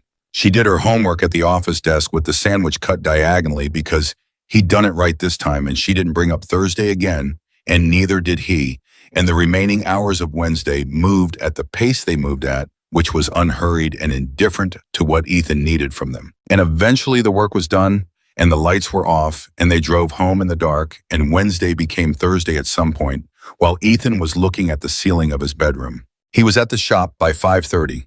He cleaned it. This was not something Ethan Walker did casually. The shop was maintained. Always he couldn't function in disorder. It was one of the things he'd inherited from his father, along with the building and the tools and the particular stubbornness. But maintained was different from cleaned. Maintained meant the floor was clear and the tools were where they belonged and the workbenches were organized. Cleaned on this particular Thursday morning meant Ethan Walker on his hands and knees on the concrete with a scrub brush at 6 in the morning, working the built-in grime out of the floor in front of the lift, with the concentrated, slightly irrational energy of a man who needed something to do with his hands that wasn't thinking. He cleaned the workbenches. He organized the tool wall, taking everything down and putting it back with the exacting precision his father had established 40 years ago. He wiped down the lift. He cleared the customer vehicles to one side of the lot to make room, doing the math on 32 motorcycles, plus Whitfield's truck, plus his own pickup, and concluding that it would be tight, but manageable. He went into the office and looked at the photograph on the wall. He straightened it. It was already straight. He straightened it anyway. He was standing at the coffee maker on his third cup when Rachel called. He didn't have her number saved. They'd exchanged numbers the morning after the storm. The way you exchange numbers with people you've been through something with the shared understanding that you probably would not use them very often, but that their existence mattered, and it took him half-second to place the name when it lit up the screen. "Rachel," he said. "Good morning," she said. "We're about 4 hours out. Bear wanted me to call and make sure you were actually there," and not a pause that suggested she was relaying something being said to her in real time. "Hiding in your feelings somewhere," which is a direct quote from Marcus, who I want you to know is driving and therefore cannot be argued with effectively right now. "I'm at the shop," Ethan said. "He's at the shop," Rachel said, apparently to Bear. A muffled response. Then back to Ethan. "He says good. He also says," she paused again, "he says the coffee better be decent. Tell him I have a full pot and it's made by a human person and not by someone experiencing medical distress at 4 in the morning. So it should be fine." He heard Rachel laugh. He heard farther back the collective sound of open road riding the wind and the engines and the specific alive quality of 32 people on motorcycles moving through open country. Something about hearing that sound, knowing it was coming toward him, did something to his chest that he didn't try to manage. "How are the ribs?" he asked. "Perfect," she said. "Healed up completely." "How's the back?" "Perfect," he said. "Liar." "Complete and total liar," he agreed. A pause with warmth in it. "We'll see you in 4 hours, Ethan." "Yeah," he said. "I'll be here." He hung up and stood with the phone in his hand and the coffee going cold, and the shop around him clean and quiet, and waiting. And he thought about his father, who had answered his shop phone every morning for 40 years, with the expectation that whatever was on the other end of it was something he could help with. He thought about what it meant to be the kind of man people called when they needed something. He thought about the night of the storm. He thought about 32 bikes in the rain. He thought about opening a door. Lily arrived at 10:30, dropped off by a neighbor who had covered the school run. School was in session, but Ethan had written the note 3 days ago, the first time in Lily's academic career, that he'd pulled her out for a personal reason. And Mrs. Patterson's acknowledgement had been delivered with an expression that communicated simultaneous disapproval and human understanding in proportions that actually made Ethan respect her more. Lily walked into the shop, looked at it, and stopped. "You cleaned," she said, slightly. She looked at the floor, at the tool wall, at the cleared workbenches. "Dad, you scrubbed the floor." "The floor needed it. The floor has needed it for 2 years." She looked at him with the particular combination of affection and assessment that she'd inherited from somewhere, not him, not Sandra, maybe from Raymond, maybe it was just Lily being entirely herself. "Are you nervous?" "No." "You scrubbed a floor that you've walked past every day for years." "The floor. Needed it, I know." She set her backpack down by the office door. "What time are they coming?" Whitfield said noon. Bear said they were about 4 hours out, so around the same. "Who gets here first?" "I don't know." "Does it matter?" Ethan thought about this. "No," he said. "It doesn't matter." Lily nodded. She came and stood beside him in the middle of the shop, both of them looking at the clean space and the tool wall and the photograph. She didn't say anything, and he didn't say anything, and the companionable silence between them had the quality of shared waiting of two people standing on the same shore looking at the same horizon. "Tell me something about Grandpa I don't know," she said. Ethan looked at the photograph. "He couldn't cook," he said. "At all, not even basic things. He once made scrambled eggs, so wrong that I still don't fully understand what happened." Lily laughed. Grandma cooked everything. When she died, we ate at the diner for 2 months because he genuinely did not know where to start." "How did you learn?" "I figured it out," Ethan said. "I was 14. I decided somebody had to be able to make dinner, and it clearly wasn't going to be him." He paused. "He used to come in while I was cooking and watch me like I was doing something miraculous, like I was performing surgery." Lily was smiling. "He sounds like you." "What do you mean by, you do that to me sometimes," she said. "When I do something you didn't teach me. You get this look." "What look?" She did an impression of it. Eyebrows up, lips pressed together. The expression of a man trying to contain something he doesn't want to express out loud. Ethan recognized it immediately.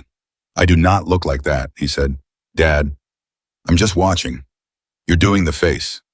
He wanted to argue further, but the honest truth was that he could feel the face on his own features right now called up by the conversation, and he acknowledged internally that she probably had a point. "Your grandfather would have liked you," he said. "Very much." Lily looked at the photograph again. "I know," she said simply without arrogance, just the quiet certainty of a child who knows she would have been loved. "I wish I remembered him better." "He used to hold you when you were a baby," Ethan said. "You'd fall asleep on his chest and he'd just sit there for hours. He said you were the best excuse he'd ever had to stop working." Lily was quiet for a moment. "I like that," she said softly. They stood there together until 11:15 when Ethan's phone buzzed with a text from an unfamiliar number that turned out to be James Whitfield. 20 minutes out. He showed Lily the text. She read it. She handed the phone back and said, "I'm going to make fresh coffee. There's a full pot." "Fresh," she said with the firmness of a person who understood that certain moments required preparation. She went into the office. Ethan heard the sound of the old pot being emptied and rinsed the grind of the coffee drawer, water running. Ordinary sounds. His daughter making coffee for a moment she was taking seriously. He walked out to the lot. The day was cold and completely clear. The kind of Montana December clarity that was almost aggressive air, like glass mountains to the west, looking close enough to touch the highway running straight to both horizons with nothing on it yet. He stood in the lot with his hands in his jacket pockets, and he looked at the road and he waited. He heard Whitfield's truck before he saw it. A diesel running well, the sound of it carrying from a half-mile out on the still air. It came into view on the northern horizon, and Ethan tracked it down the highway, the truck and a covered trailer behind it moving at a steady, unhurried 60, the pace of someone who'd been on the road since early and had arrived in his own mind already. The truck slowed at the lot entrance, pulled in. James Whitfield was not what Ethan had pictured from the phone voice, though he couldn't have said what he had pictured. He was 68 years old, short, and built square with white hair worn longer than his age might have suggested, and the careful, deliberate hands of a craftsman, hands that moved with intention, that didn't do anything by accident. He climbed out of the truck and looked at Ethan across the lot and came toward him with a direct, unceremonial walk that Ethan immediately recognized as the walk of a man who dealt in things that spoke for themselves and didn't see much point in decorating the approach. They shook hands. "You're Raymond's boy," Whitfield said. It wasn't a question exactly, more like a confirmation of something he had already assessed. Ethan said. "I know." Whitfield looked at the shop sign. Walker's Garage. "I worked on a Honda of Raymond's once, maybe 30 years ago. This was before I was exclusively restoration. He drove 2 hours to my shop because somebody told him I was honest." Ethan looked at him. "I didn't know that." He didn't know me from anybody. He just showed up with a bike and a list of what was wrong with it, most of which was correct. Whitfield paused. He was the kind of man who did the work of knowing what the problem was before he came to you. Made it easy. That sounds like him. The bike he drove 2 hours in was not this bike. This bike didn't exist yet. But he talked about building it, spent about 20 minutes after the service was done telling me what he had in mind. Whitfield looked at the trailer. "I never forgot it. Specific people with specific visions leave an impression." Ethan looked at the trailer. The cover was plain canvas colored, tied at the corners. Ordinary looking. Nothing about it announced what was underneath, except for the particular way Whitfield stood near it, the care in his posture, the way a person stands near something they've been responsible for and are about to release. "Can I ask you something?" Ethan said. "Go ahead. When Bear called you 6 weeks ago, what made you—" He stopped, reframed. "You didn't have to respond the way you did." Whitfield looked at him steadily. "No," he said. "I didn't have to." "So why?" The older man was quiet for a moment. When he spoke, it was with the directness of a man who had thought this through completely and didn't need to dress it up. "I've been restoring motorcycles for 31 years, he said. "In that time, I've handled a lot of beautiful machines. Things built by people who knew what they were doing and cared about it. Most of them end up in collections, under covers in climate-controlled rooms, owned by people who have more money than relationship with the machine." He looked at the trailer. "This bike was built by a man who wrote it, who used it and loved it and thought about it and improved it over 4 years. A bike like that isn't meant to be in a room somewhere not running.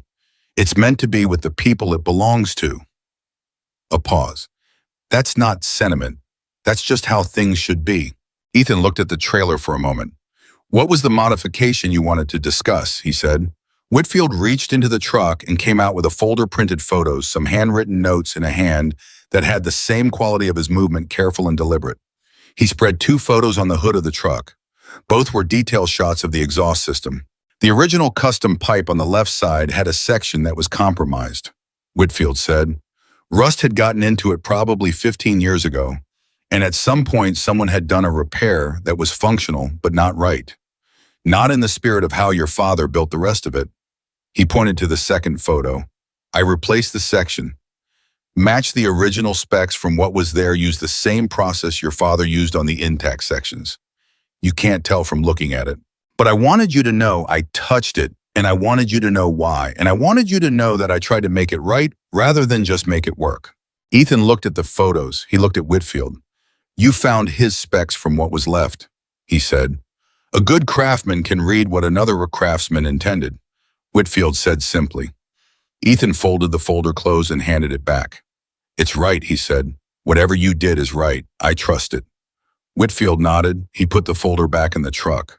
"You want to see her before your friends arrive?" And there it was, the question Ethan had been holding at arm's length all morning, the question that was now 20 feet away on a trailer in his lot, concrete and immediate and irreversible. Not a phone call anymore, not a photograph on a screen, not a number being counted in the background of his ordinary days. Here, now, 20 feet away. He took a breath. "Yeah," he said, "I do."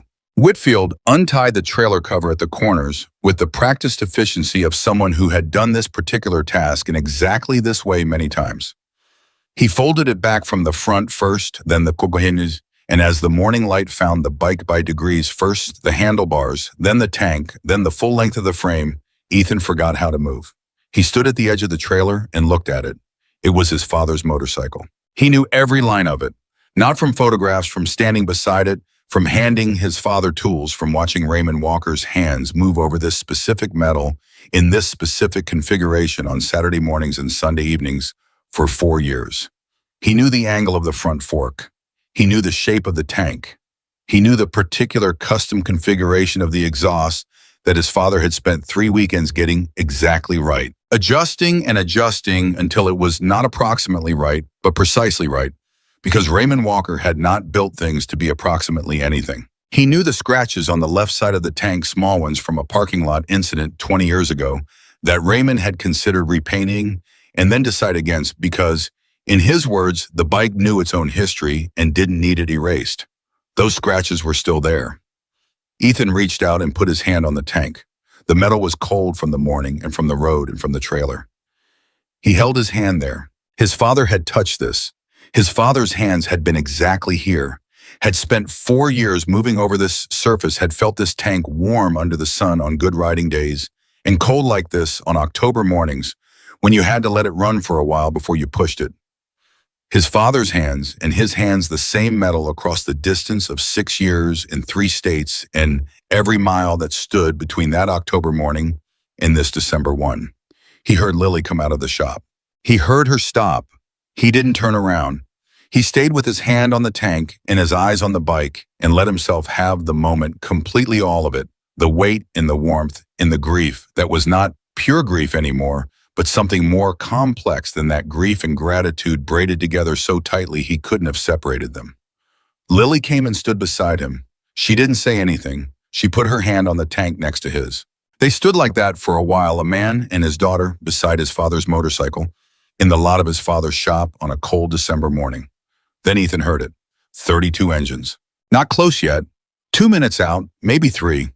But on this clear day, on this flat stretch of highway, the sound carried early and traveled clean, and he could hear them, the collective layered thunder of 32 motorcycles moving together, the sound that had arrived at his door on a storm night months ago and had not, as it turned out, left. Lily heard it at the same moment. He felt her hand lift from the tank as she turned toward the road, and he turned with her, and they stood in the lot and watched the northern horizon.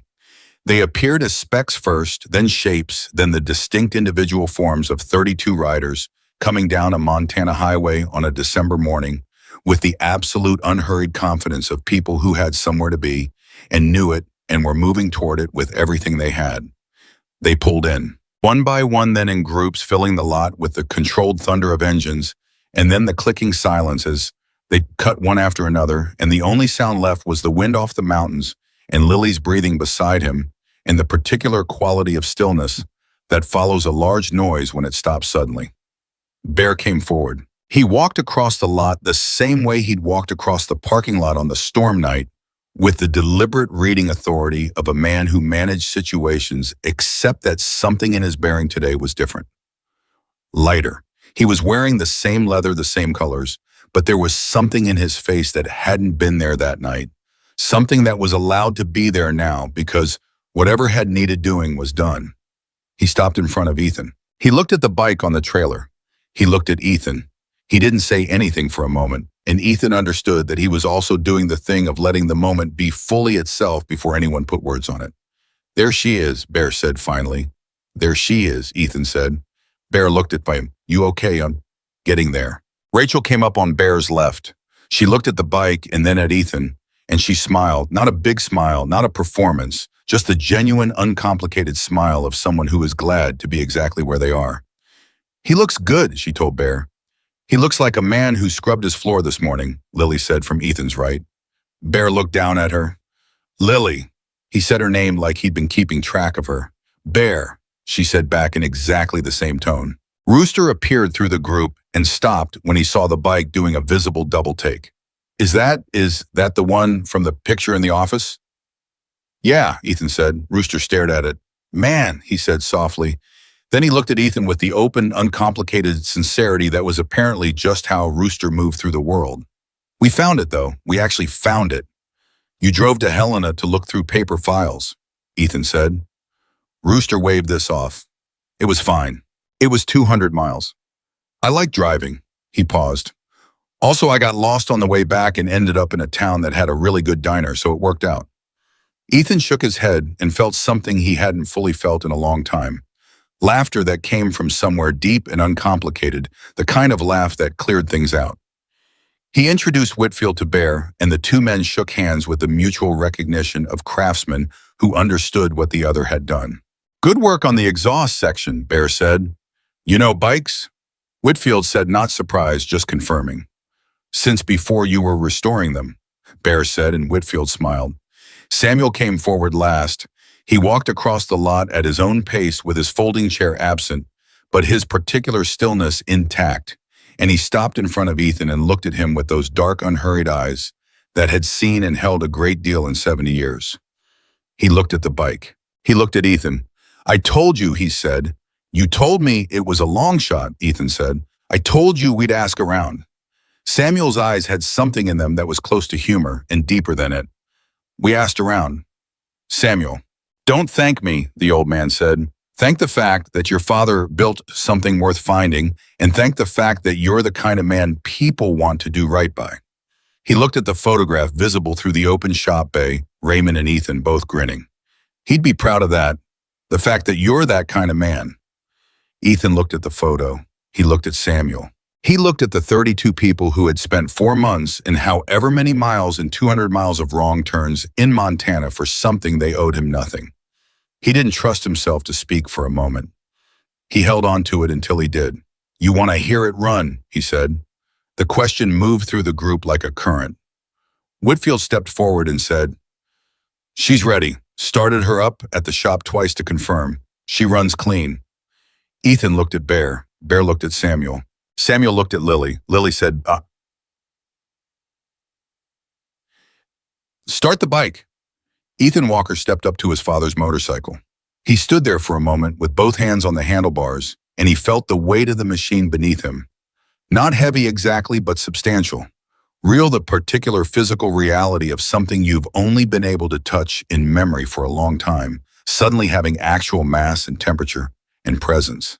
He found the key. Whitfield had left it in, he realized, had left it there on purpose, had made sure that the first thing Ethan did when he got to this moment was simply turn it, nothing standing between him and the sound. He looked up at the lot full of people watching him. He looked at Lily, who was standing very still, with her hands at her sides and her eyes bright and her chin up. He looked at the photo through the bay door. He turned the key. The engine caught. It ran. The sound hit Ethan Walker in the chest like a fist, but not a hard one, more like a hand open-palmed, placed flat against his sternum by someone who wanted him to feel the heartbeat underneath it. The shovelhead ran with the distinctive voice of its era, low and rolling, and present the voice of a machine that knew its own character and expressed it without apology. His father had spent 4 years building that voice. He sat with it. He didn't move, didn't rev it, didn't do anything except hold the handlebars and let the engine run and feel the vibration come up through the frame and into his hands and arms and into his chest, where it met the thing he'd been keeping in the locked room for 6 years. His father had sat exactly here. His father had heard exactly this. His father had turned this key 10,000 times and listened to this engine breathe and said in the particular thinking out loud voice of a man who assumed a boy was listening, even when the man wasn't sure anyone was, a good engine will tell you everything that's right with the world. Ethan heard it now. He heard everything that was right. He didn't know how long he sat there. Not long, a minute, maybe less. But the kind of minute that has more inside it than a normal minute, the kind that gets bigger when you look back at it later, that turns out to have held more than time. Someone put a hand on his shoulder. He looked up. Bear, standing beside the bike with his hand on Ethan's shoulder, not speaking, not needing to just present the way Bear had been present all night in the shop 4 months ago, steady and attending, a man who understood that some moments required company rather than comment. Ethan looked at him. Bear looked back. Your dad would have liked the sound of that, Bear said. Yeah, Ethan said, and his voice was rough and real and completely unmanaged. He would have. Lily appeared on his other side and put her hand on the tank the same way she'd done before, and the three of them, the big biker, the mechanic, the 10-year-old girl, stood with Raymond Walker's motorcycle while it ran, and the sound of it filled the lot, and the shop, and the cold December air around them. and the mountains stood witness to the west, and the highway ran straight to both horizons, the way it always had, and nothing about any of it was going to be enough to say later. But all of it was enough to feel right now. Right now, it was entirely enough. The engine ran for 4 minutes and 30 seconds before Ethan reached down and turned the key. He knew the exact duration because Lily told him afterwards she'd been counting. The way she counted things automatically and voluntarily, her brain doing the math before she decided to keep track. 4 minutes and 30 seconds of Raymond Walker's motorcycle running in of Raymond Walker's shop, and in that time, nobody in the lot said a word. 32 riders and one restorer, and a 10-year-old girl, and a mechanic who had not expected to still be standing when it ended. All of them simply present in the particular silence that a significant sound creates around itself. When Ethan turned the key and the engine stilled, the quiet that followed was different from the quiet before, fuller. The way a room feels different after music stops, not empty but changed, carrying what had just been in it. He sat on the bike for another moment with both hands on the handlebars. Then he got off. He stood back from it and looked at it the way you look at something you need to see whole, not the details, not the specific elements, but the entire thing at once. The complete object. His father's 4 years and 4 months of searching, and James Whitfield's 31 years of craft, and whatever it was that made 32 people spend 4 months on a long shot because it was right. All of it in one machine, standing in his lot on a December morning. Bear said, "What do you need right now?" Ethan considered this with the seriousness it deserved. "Coffee," he said, "and probably food. Did anyone eat on the road?" The question broke the contained quality of the moment in exactly the right way. Not deflating it, just releasing it into something that could move. Rachel made a sound that was half exasperation and half relief. Rooster said something about having eaten a gas station sandwich 4 hours ago that he was choosing not to think about. Two of the riders near the back had a brief exchange about a diner they'd passed 40 miles out that had apparently been a point of significant contention. Ethan looked at Lily. "You want to make a run?" "I already called it in," she said. He stared at her. When I heard the engines on the highway, I knew they hadn't eaten." She pulled out her phone and showed him the order confirmation from the diner in Cedar Ridge. Sandwiches, soup, coffee by the gallon. The scale of it suggesting she had fed large groups before, which she had because she was Lily Walker, and she'd grown up in this shop, and she understood that when people arrived, you fed them.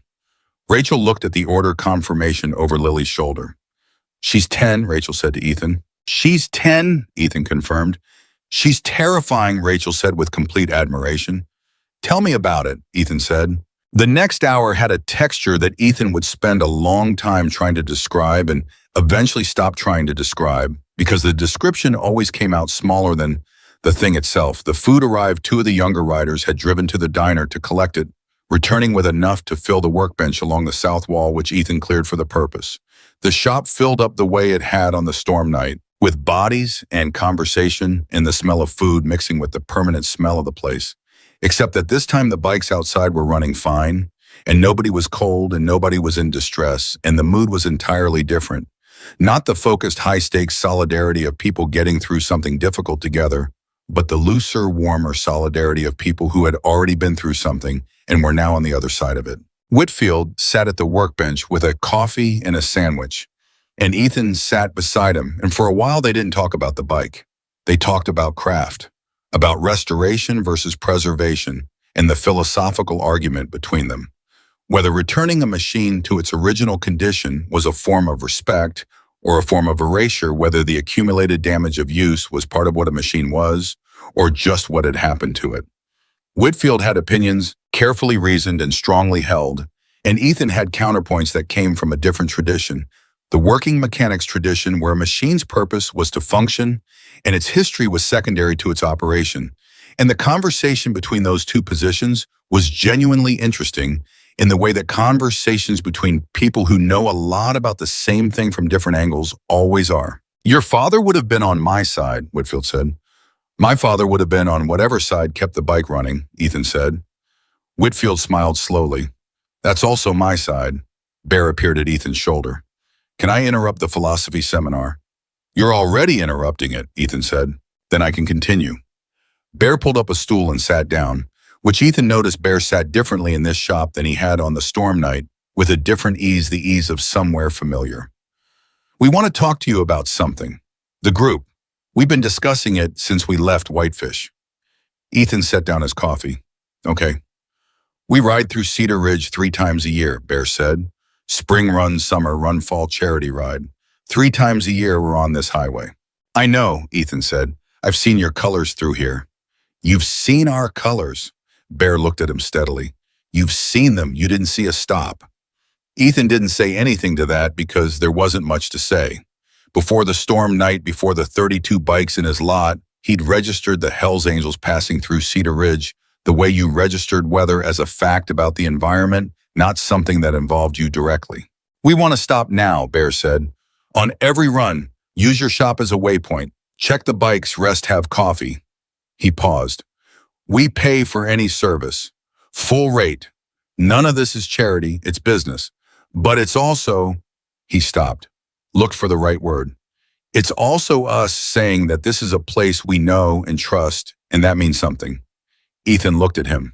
He looked around the shop at the riders filling it, at Rooster sitting on the upturned milk crate that had apparently become his designated location, at Rachel and talking to Lily near the office door with the ease of 2 people who had skipped several social stages and arrived directly at genuine affinity.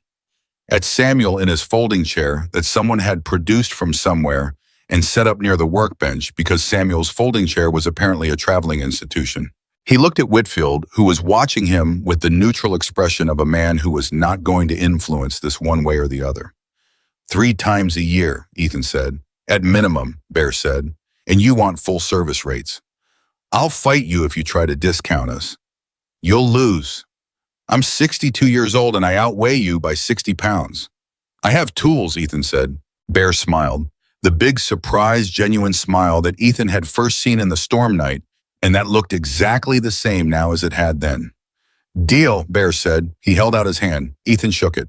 That was when Rooster stood up from the milk crate.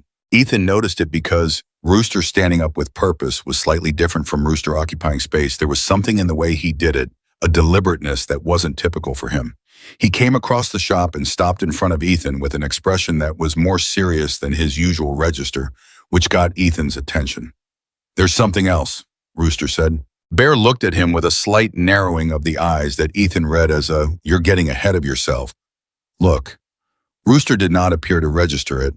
We talked about this on the road. Everyone agreed. Rooster, Bear, he should know. Rooster looked at Ethan directly. When we were in Helena, going through the records, I was there for 2 days, right? And on the second day, I got talking to the guy who ran the place, the auction house, and he let me look through some of the older files, not just the ones from 18 months ago. He paused. I found some other things. Ethan looked at him. What kind of things? Records of collectors in the region, people who'd been buying up bikes and parts and letting them sit.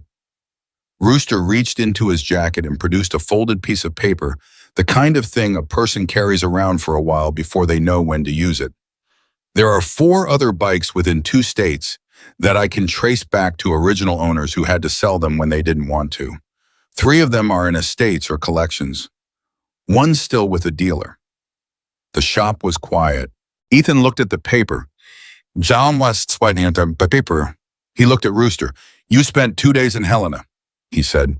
I spent a day and a half in the records room and half a day lost, Rooster said. I found the diner on the way back. But yes. And you kept looking even after you found the lead on my father's bike.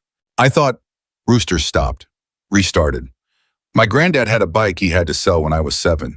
I never forgot watching him pack it up. He never talked about it after, but you could tell. He looked at the paper in his hand.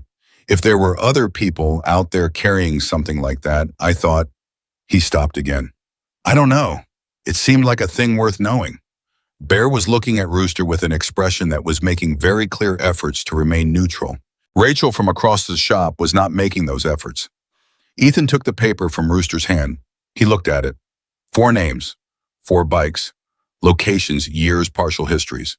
The careful, unpolished notes of a 22-year-old who had walked into an archive looking for one specific thing and couldn't stop once he'd started. You know, we can't do this for everyone, Ethan said. Not a rejection, a statement of reality delivered to someone who deserved honesty. I know, Rooster said, but maybe for some. Ethan folded the paper. He held it.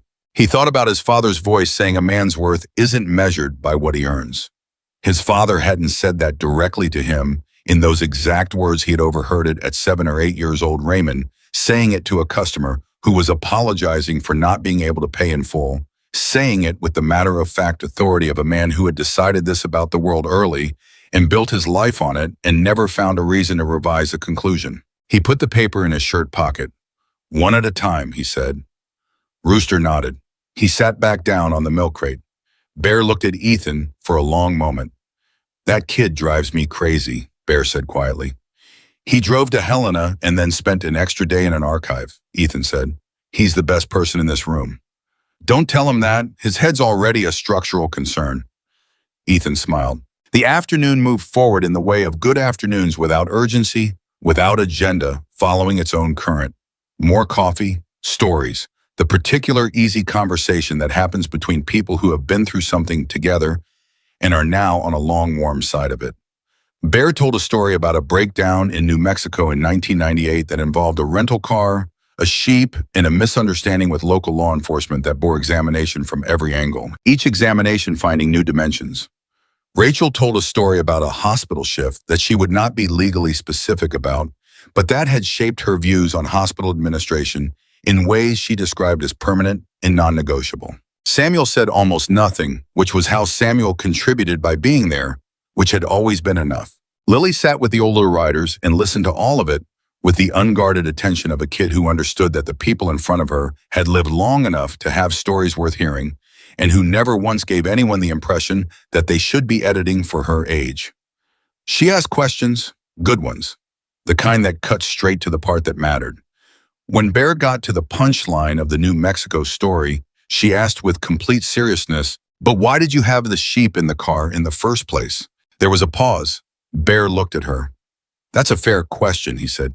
"Bear," Rooster said, "why did you have the sheep in the car?"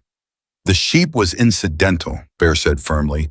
"That's not an answer," Lily said. "The sheep," Bear looked around the shop for support and found 31 people looking at him with identical expressions. "The sheep was there first." "Okay, the sheep was already in the car when I arrived. The full context is complicated." "How is that possible?" Rachel asked. "New Mexico," Bear said, as if this explained everything. It did not explain everything. The follow-up questions lasted 12 minutes. Ethan contributed nothing except occasional sounds of support for the questioners, because this was exactly the kind of moment that needed no intervention and every amount of space. Whitfield left at 2 o'clock. He came to find Ethan near the bike, which Ethan had moved from the trailer into the shop during the lunch hour, not to work on it, just to have it inside in the space where it had, in some essential sense, always belonged. It sat near the tool wall with the particular quiet authority of something that has finally arrived at its right place. Whitfield put out his hand. "She's in good shape," he said. "She'll need the usual maintenance, oil fluids, check the belts going into spring. But the engine is sound and the frame is solid, and anything else she needs you know how to do." "I do," Ethan said. "Your father knew how to build something that lasts," Whitfield said. "Not everyone does. A lot of people build things that work. That's different." Ethan looked at the bike. "What's the difference?" "Something that works does the job until it doesn't," Whitfield said. "Something that lasts, you can feel it when you handle it. It was made by someone who was thinking past the immediate, someone who was building for time." He shook Ethan's hand with the firm, brief grip of a man who meant what it said. "If you ever have restoration work," Whitfield said, "you know where I am." "If you're ever in Cedar Ridge," Ethan said, "the door's open." Whitfield looked at the sign above the bay. "Good door policy," he said, and he walked to his truck and drove back out onto the highway and disappeared north.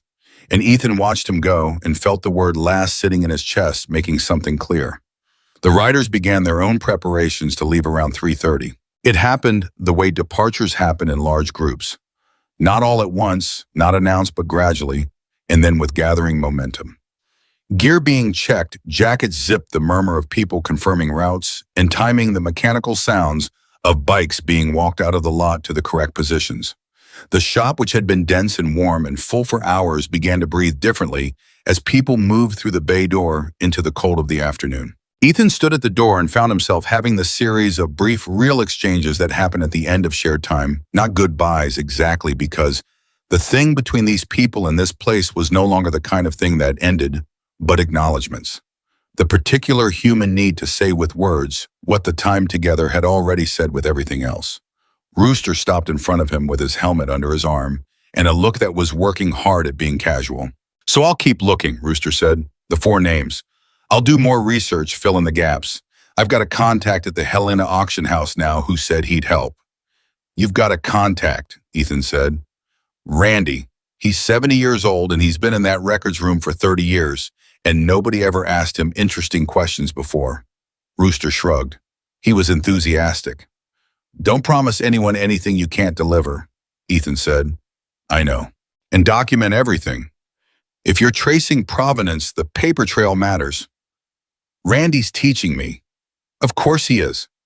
Ethan looked at him for a moment, this 22-year-old who had ridden into his shop in a storm and handed him the wrong wrench and driven 200 miles to Helena on a long shot and come back with 4 names that might mean something to 4 people somewhere who were carrying the same weight he'd carried for 3 years. "You're going to be all right, Rooster." Rooster seemed briefly surprised by this. Not that someone had said it, but by how directly it landed, like it had hit a place he hadn't known was exposed. "Yeah," he said. "Yeah," Ethan said. "You see the thing past the obvious thing. That's not something you can learn. You either have it or you don't." Rooster stood with that for a second. Then he put his helmet on, which covered whatever his face was doing, which Ethan suspected was intentional. "See you in spring," he said, muffled by the helmet. "Spring, Rachel," Ethan said. Rachel came last, the way Rachel did, everything directly without preamble, looking at him, with that level assessing gaze that Ethan had come to understand was not cold, but was actually the opposite of cold, was in fact the way she looked at things she cared about, because caring about something meant seeing it clearly. "You going to be okay?" she said.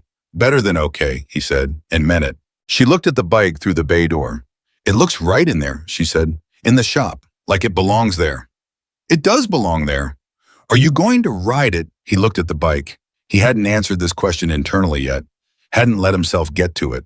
The bike coming home and the bike being ridden were 2 separate things, and the first one had occupied all available space until now. "Eventually," he said. "When you do," Rachel said, "I want to hear about it." "You'll hear about it." She pulled him into a hug, brief and fierce, and then stepped back without making anything of it. "You're a good man, Ethan Walker," she said. "Your father was a good man. That's not an accident." She walked to her bike. Bear was the last to go, which wasn't a surprise. He came to stand beside Ethan in the bay door, and they watched the others do the final preparations in the lot. The 2 of them occupying the threshold, the way they'd occupied it on the storm night, but from the other direction, not Ethan inside and Bear outside, but both of them in the same place looking at the same thing. "Spring run is April," Bear said. "Probably mid-month depending on the roads." "I'll be here," Ethan said. "You'll always be here," Bear said. "That's the point of you." Ethan looked at him. "The point of me?" "Oh," he said. "Some people," Bear said, "are the kind of people that other people move through. They're not destinations. They're just in the way of things in the neutral sense." "Nothing wrong with that. That's most people." He looked at the sign above the bay. "And some people are places. You come back to them. You know they'll be there, and you know what you'll find when you get there." He paused. "You're that kind of person. This is that kind of place." Ethan looked at the sign, at his father's name on it, at the words his father had lived by written in the paint below. "Bear," he said. "I know," Bear said. "You're going to say something about not needing to put it that way." "I wasn't." "Then what?" Ethan was quiet for a moment. "Thank you," he said. "Just that." 2 words. The same 2 words he'd sent to Whitfield, but weighted differently, carrying more because Whitfield had given him back an object, and Bear had given him something that didn't have a name. Bear put his hand on Ethan's shoulder. "Don't thank me," he said. "Open your door. That's all we ever needed from you." He walked to his bike. He started the engine. One by one, the others followed. 32 engines, 32 people, the same sound that had arrived on a storm night months ago and changed the course of the ordinary. They pulled out of the lot in the careful, organized way of experienced riders, Bear at the front, Samuel near the back. Rooster somewhere in the middle, going slightly faster than strictly necessary. Lily stood beside Ethan in the bay door and watched them go. They watched until the last engine sound faded south and the highway was empty again, and the lot held only Ethan's truck and his father's motorcycle, and the silence that a large group of people leaves behind them, which is always bigger than you expect. That was a lot, Lily said. Yeah, Ethan said. Good a lot or bad a lot? He looked at her. The best a lot I've had in a long time, he said. She nodded. She looked at the bike through the bay door. Are you going to put it next to the photo? What? In the shop. Next to the wall with the photo, so they're together. He looked at the photo on the wall, Raymond and himself grinning, the bike between them in the image. And then at the actual bike 10 feet away, in the actual shop, in the actual place where his father had built it, and his grandfather had worked, and his daughter had grown up doing homework on a love seat and feeding granola bars to strangers on a storm night. Yeah, he said, I think that's exactly right. They moved it together, Lily steadying the front, while Ethan walked it slowly to the wall, positioning it beneath the photograph with the care of two people placing something exactly where it should be. When it was there, Ethan stepped back and looked at it. The photograph above, the bike below, his father looking down at his own machine. The thing Raymond had built and loved and ridden for 20 years home again, in the building he'd built the rest of his life, inside of, under the eyes of the photograph that had never moved from that wall in 6 years because Ethan had never been able to make himself take it down. He understood now why he'd never taken it down. He'd been keeping a place. The shop door was still open behind them. The December air came through it cold and clean, carrying the last of the day's light. Ethan looked at the open door and he thought about every person who had come through it, the customers and the strangers and the 32 riders who had expected rejection and found the opposite. He thought about what Bear had said, open your door. He thought about his father saying it differently with different words, but the same truth. At the desk in the office and on the floor of the shop and on the ride home from the salvage yard, when they were sourcing parts for a machine that now stood under his father's photograph in his father's shop in his father's name. He thought about Rooster and Helena and the 4 names on a folded piece of paper. He thought about Rachel's sister and the first time Rachel got on a motorcycle because something in her chest needed to loosen, and the way she'd sat on a crate with her ribs wrapped and organized a field kitchen and triaged people without making a production of the triaging. He thought about Samuel's eyes and the nod across the shop and the way an old man watching carefully can set things in motion that move across months and miles and dead ends and paper records in a room in Helena. He put his hand on the tank one more time. Cold metal, real weight. His father's choice of frame and his father's choice of exhaust and his father's scratches on the left side that were staying exactly where they were because the bike knew its own history and didn't need it erased. Close up with me, he said to Lily. Yeah, she said. They did the end of day in the order they always did it. Tools to the wall lift, lowered compressor, off office light, last. The routine that his father had established and that Ethan had inherited and that Lily was learning by doing it beside him, the way Ethan had learned it, the way anything real gets passed on. When everything was done, Ethan stood at the breaker panel. He looked at the shop one more time. The bike under the photograph. The tool wall in its correct order. The love seat in the office where Lily had slept through the storm. The milk crate near the tire rack where a 22-year-old kid had eaten a granola bar and told him he woke up early and talked too much. The floor he had scrubbed this morning. His father in the photograph. His father in the machine. His father in the walls and the tools and the wear pattern in the concrete and the drawer that stuck in humid weather and the light switch placed just slightly too high. He turned off the lights. He and Lily walked out together and he pulled down the bay door behind them and he stood at the lock for a moment, the way he always did, that habit of checking it twice, his father's habit that had become his, and he held the key in his hand and looked up at the sign. Walker's Garage. Under it, in the paint that he'd touched up himself 3 summers ago, because it had started to fade and he was not going to let it fade. The measure of a man is what he does for those who cannot do anything for him back. Lily read it. She'd read it 1,000 times. It was the same sign she'd looked at every day of her life. But she read it the way you sometimes reread something familiar when the day behind you has given you new context for it, finding the weight of it with fresh hands. That's true, isn't it? She said. Not a question, a confirmation of something she had spent the day proving to herself. Yeah, Ethan said, it is. She took his hand. They walked to the truck. And behind them, Walker's Garage stood on a 2-lane highway outside Cedar Ridge, Montana. The sign above the door carrying a dead man's words into a December evening. The door that had opened once on a storm night, when everyone else's doors were closed, standing ready to open again in the morning, and in the shop under a photograph, a man's best work sat running ready and whole, and returned by strangers who had become something better than strangers because one tired man with $17 in his register and a daughter asleep in the back had decided that the people standing outside his door in the rain were not a problem to be managed, but a need to be met. That decision made in 3 seconds on a storm night, costing nothing except the willingness to make it, had reached forward across 4 months and 2 states and 32 lives and one old man's careful nod, and come back to him as something he'd thought was lost forever. That was the whole of it. That was what kindness actually was. Not a transaction and not a sentiment, but a door you opened without knowing what it would let in, trusting that what was on the other side of it was worth meeting. Ethan Walker had learned that from his father. His daughter was learning it from him. And the door would be open in the morning, the way it had always been, the way it would always be, because that was what this place was.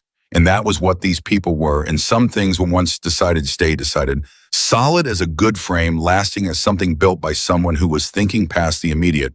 Built for the long run, built for the years and the strangers and the storm nights and the quiet mornings and the whole improbable, necessary truth that the people you're told to fear are sometimes the ones who will cross the world to bring something back to you that you thought the world had taken for good.